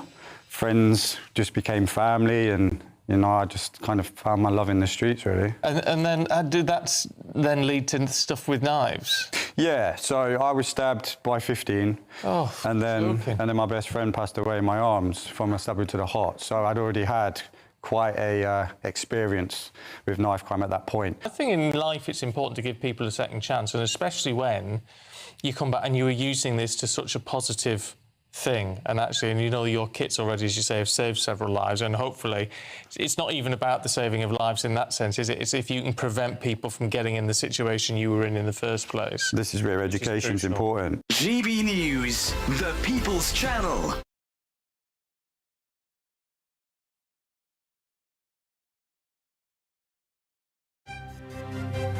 GB News Breakfast, every day from 6 a.m.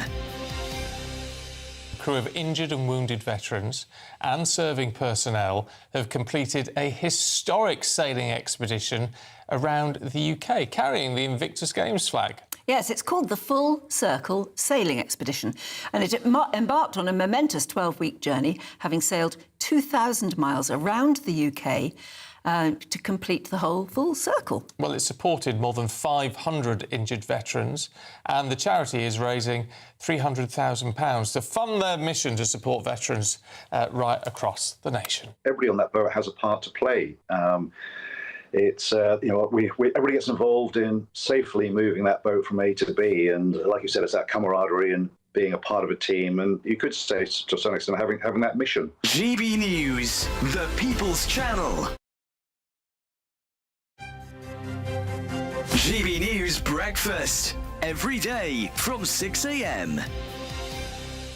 Come here. Is it a love for the royal family, for the kind of the British pageantry? What is it? You know what? Both of those things. I do have a love for the British royal family. I have been royal watching since I was in the 5th grade. That was a long time ago. I watched Indian Style when Lady Di married then Prince Charles, and now he's the king. And I mean, I just love the parade troops, all of that. Oh my gosh, it's absolutely amazing. Which royals do you think you're most looking forward to seeing as that procession comes down the mall a little bit later? I want to see the king. I love seeing the king and the queen because I'm of that era, actually. The Prince Charles King, now King Charles era. So I always look forward to seeing the king. But of course, the Prince and Princess of Wales. Well, I think you're going to have a very easy job spotting you in the crowd. GB News, the People's Channel.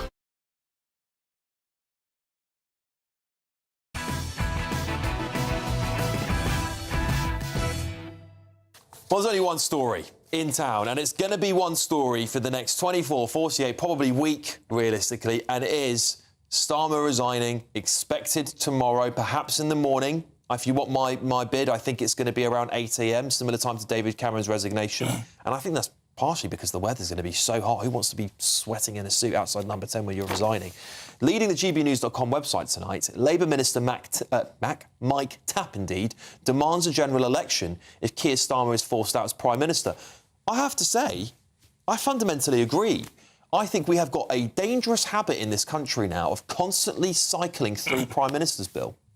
I think there's an element of truth in that. But look, in terms of if we have a change of Prime Minister, should there be a general election, there's actually been 7 times since the 1970s that a party has changed leader and Prime Minister in the middle of the Parliament, and there's never been a general election. That's true. We don't have a presidential system. However, I do think, and I think there should be a contest and it should be contested, if Burnham wins and becomes Prime Minister, I think there is a chance that come the autumn, the polls have changed, Labour is in the lead, Reform is behind, and I think there will be a real temptation for Andy Burnham at that stage to go to the country to get his own personal mandate. That's literally what I said here on the show last night. I do think, actually, the conditions would be right for Andy Burnham, but the right is tearing itself apart. Lib Dems are going to carry on as they are. If he bumps up a few points in the polls and that hits Reform somewhere, you call an election, you take the risk, don't you, Poppy? Yeah, I mean, I think the problem for the right at the moment is that it's a uniquely bad situation for them, which is that you're seeing a now united left. I think the left will unite behind Andy Burnham. You can see with what the Greens did in Makerfield. They essentially didn't campaign in the seat at all. Their candidate was a paper candidate. So they stood aside because they believed in Andy Burnham. I think the Liberal Democrats will do exactly the same because ultimately what is galvanising all of these parties? It's stop Reform, stop Nigel Farage. By the way, I think that includes the Conservative Party. Yes, I agree. I really believe that there are people within the Conservative Party, a large number of them, who would rather see Labour have another term of government than have Nigel Farage anywhere near power. So when I say the left wants to keep him out, I mean the left including the Conservative Party. Well, a lot of the Conservative Party are wets anyway, should be on the left. For me, if they did that, they're traitors. We cannot afford, this country cannot afford to go left again. We are at a crossroads now. If we go left again, immigration, benefits, the lot, this country will collapse over the next 10 years. It is so important that we go right at the next election, and unfortunately, Andy Burnham now coming in makes that possibility a lot less likely. So look, the right needs to sort of get itself together and realise, right, hold on a minute, Reform are up there, we need to get behind them, because it's going to be Reform now versus Labour, whereas I thought it was going to be Reform versus Greens because they had the traction. Now with Andy Burnham, I mean, Zach Polansky has just... He's just destructed that Green Party over the last 3 or 4 months spectacularly with his comments, with his actions, and now suddenly they've got a real Labour man in power, and the left will galvanise behind that. Yeah, and I think when you look at what the Lib Dems might offer for a coalition, it looks very attractive to Andy Burnham. He's a Remainer. They'll say, right, we want a referendum on the EU. They will definitely ask for that. They'll want electoral reform, the other thing that Andy Burnham's also in favour of. It would be a very cosy coalition. I'd be very worried. If you're on the right, listen up. I think you're going to have to start thinking about putting your differences behind you and aside so you can unite, because if you don't, I do think you're going to look at another 5, maybe even 10 years of Labour. If that's what you want, that's absolutely fine. Andy Burnham might have the answers, Bill. Well, I think he could, but I think he needs his agenda to be fleshed out. And one of the reasons that I'm in favour, even if it is a coronation, one of the reasons I'm in favour of the change not taking place till early September is I think Andy needs time to prepare and develop his team and his agenda so that he hits the ground running when he comes into government. Yeah, very briefly, Poppy, your final thoughts tomorrow. How's it going to go? Look, I'm glad Starmer is reportedly, let's just say he's going to be out, but I can't say that my stomach isn't sinking at the prospect in the next couple of months under this government. Yeah. Well, you guys will be back in the next part of the paper review for Alex Armstrong tonight, late edition. I'm going to be up very early tomorrow morning, hopefully to bring you some historic news. So come and join me and Ellie Costello on GB News Breakfast, and I'll be back here the same time next weekend. The whole country might have changed. See you soon.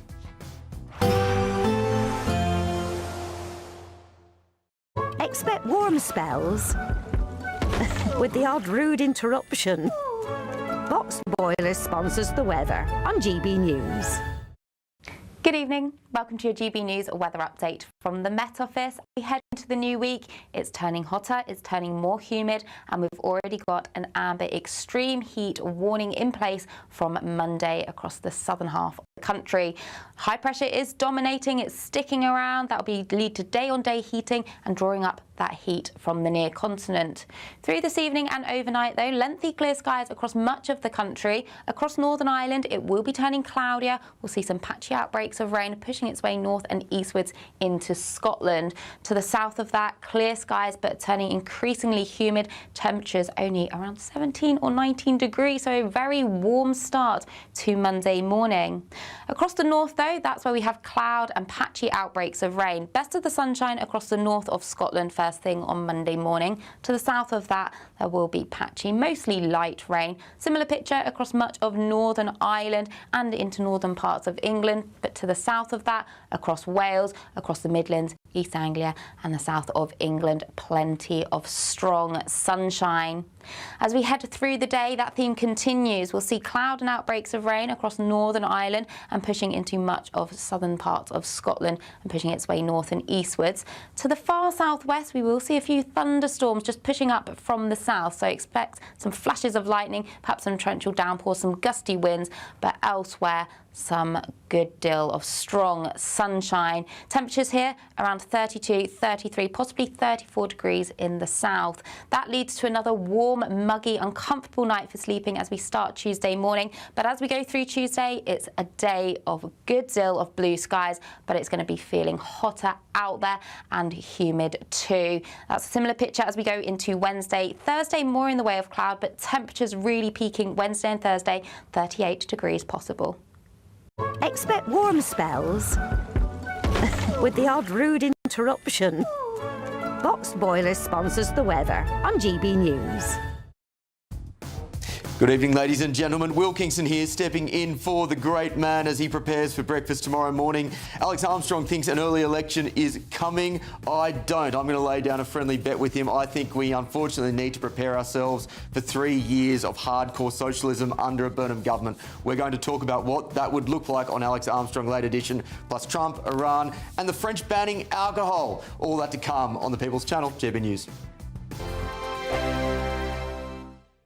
Hello from the Imperial Island Resort in Paphos, and it's the final week to see how you could win big in time for summer. Someone has to win our stunning cash prize of £76,543.21. Just don't miss out as lines close on the 26th of June. For a chance to win, text cash to 63225. One entry costs £2.50 plus one standard network rate message. Or text bonus to 63225. 5 entries cost £5 plus one standard network rate message. Go to gbnews.com/win. Entries start at £2.50. Call 0903 686 3232. Calls cost £2.50 plus your network access charge. Or post your name and number to GB21 PO Box 8690 Derby DE1 9TT. UK only. Entrance must be 18 or over. Lines close at 4 p.m. on the 26th of June. This is a network giveaway. Entries will be pulled. Please check the closing time if listening or watching on demand. Hi, I'm Michelle Dewberry, and my show is your opportunity to cut through all the noise and dive in headfirst to some robust debates. Ideas clash. Situation, no, isn't it? No, because the failure is you're deliberately avoiding my point. Nothing's held back. And if you think this is the end of it, wait for more. And we do not shy away from the difficult stuff. Sometimes I want to shake people and say, if only you understood. So join me on Jubes & Co. weeknights at 6 p.m, only on GB News, Britain's news channel.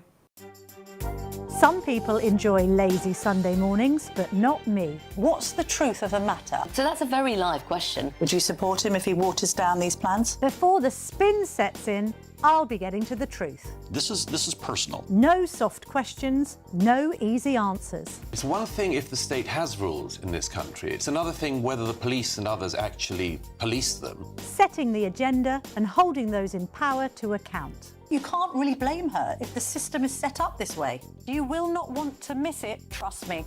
The Camilla Tominey Show, Sundays from 9:30, only on GB News. Exciting news. Every Friday, my Patrick Christie's Tonight Show is going to have a twist to it. We're welcoming some special guests. You.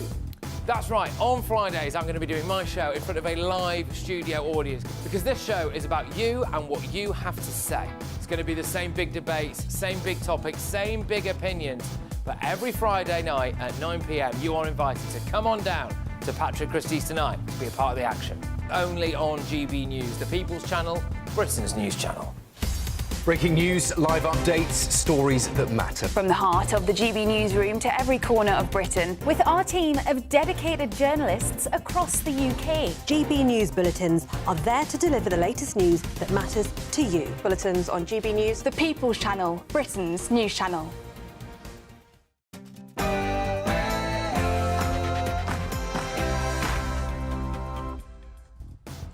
I'm Will Kingston, filling in for the great man on Alex Armstrong Tonight, Late Edition.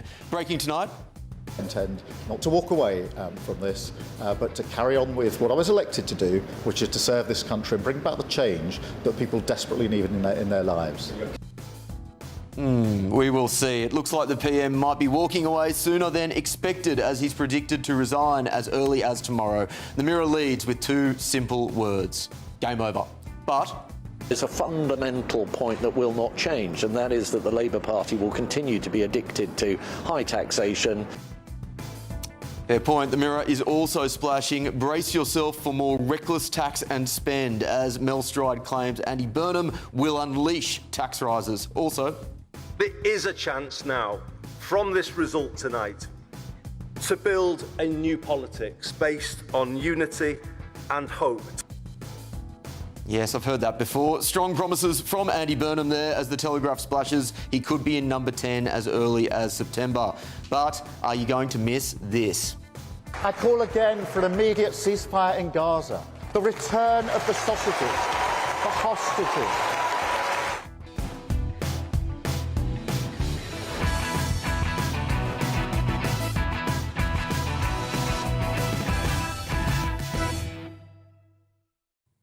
Yes, keep the sausages front of mind, ladies and gentlemen. Lovely to be with you on Alex Armstrong Tonight, late edition. Let's go through our papers for tomorrow. The Mirror is leading with two simple words that really do say it all. Game over. The Sun, done and dusted as Donald Trump weighs into Keir Starmer's impending resignation. The Mail, now rip up tax pledges, Labor left tell Burnham. The Telegraph, Burnham plans to be in number 10 by September. The Times, and I'm sensing a theme, Burnham aiming for PM coronation by September. The Express, brace yourself for more reckless tax and spend. The iPaper, Burnham's stark ultimatum to Starmer, resign or face mass Labor walkouts. The Guardian, Starmer expected to announce exit to clear the way for Burnham. The Metro, something a bit different. Coup, what a scorcher. And that is the rundown. And of course, as you can tell, there is one story in town, ladies and gentlemen, and that is the future of the current Prime Minister, Keir Starmer. Let's get the thoughts of my panel, former Labor MP Bill Rammell, businessman, activist and champion boxer Adam Brooks, and GB News contributor, comedian and the People's Gammon, Paul Cox. Paul, I'll start with you. Please do. There was a slight kind of hint of mischief in that tone there. We are 99% sure that there is going to be an announcement tomorrow where the Prime Minister will announce a timetable for his departure. We don't know for sure, but that is where it is going. How will you feel?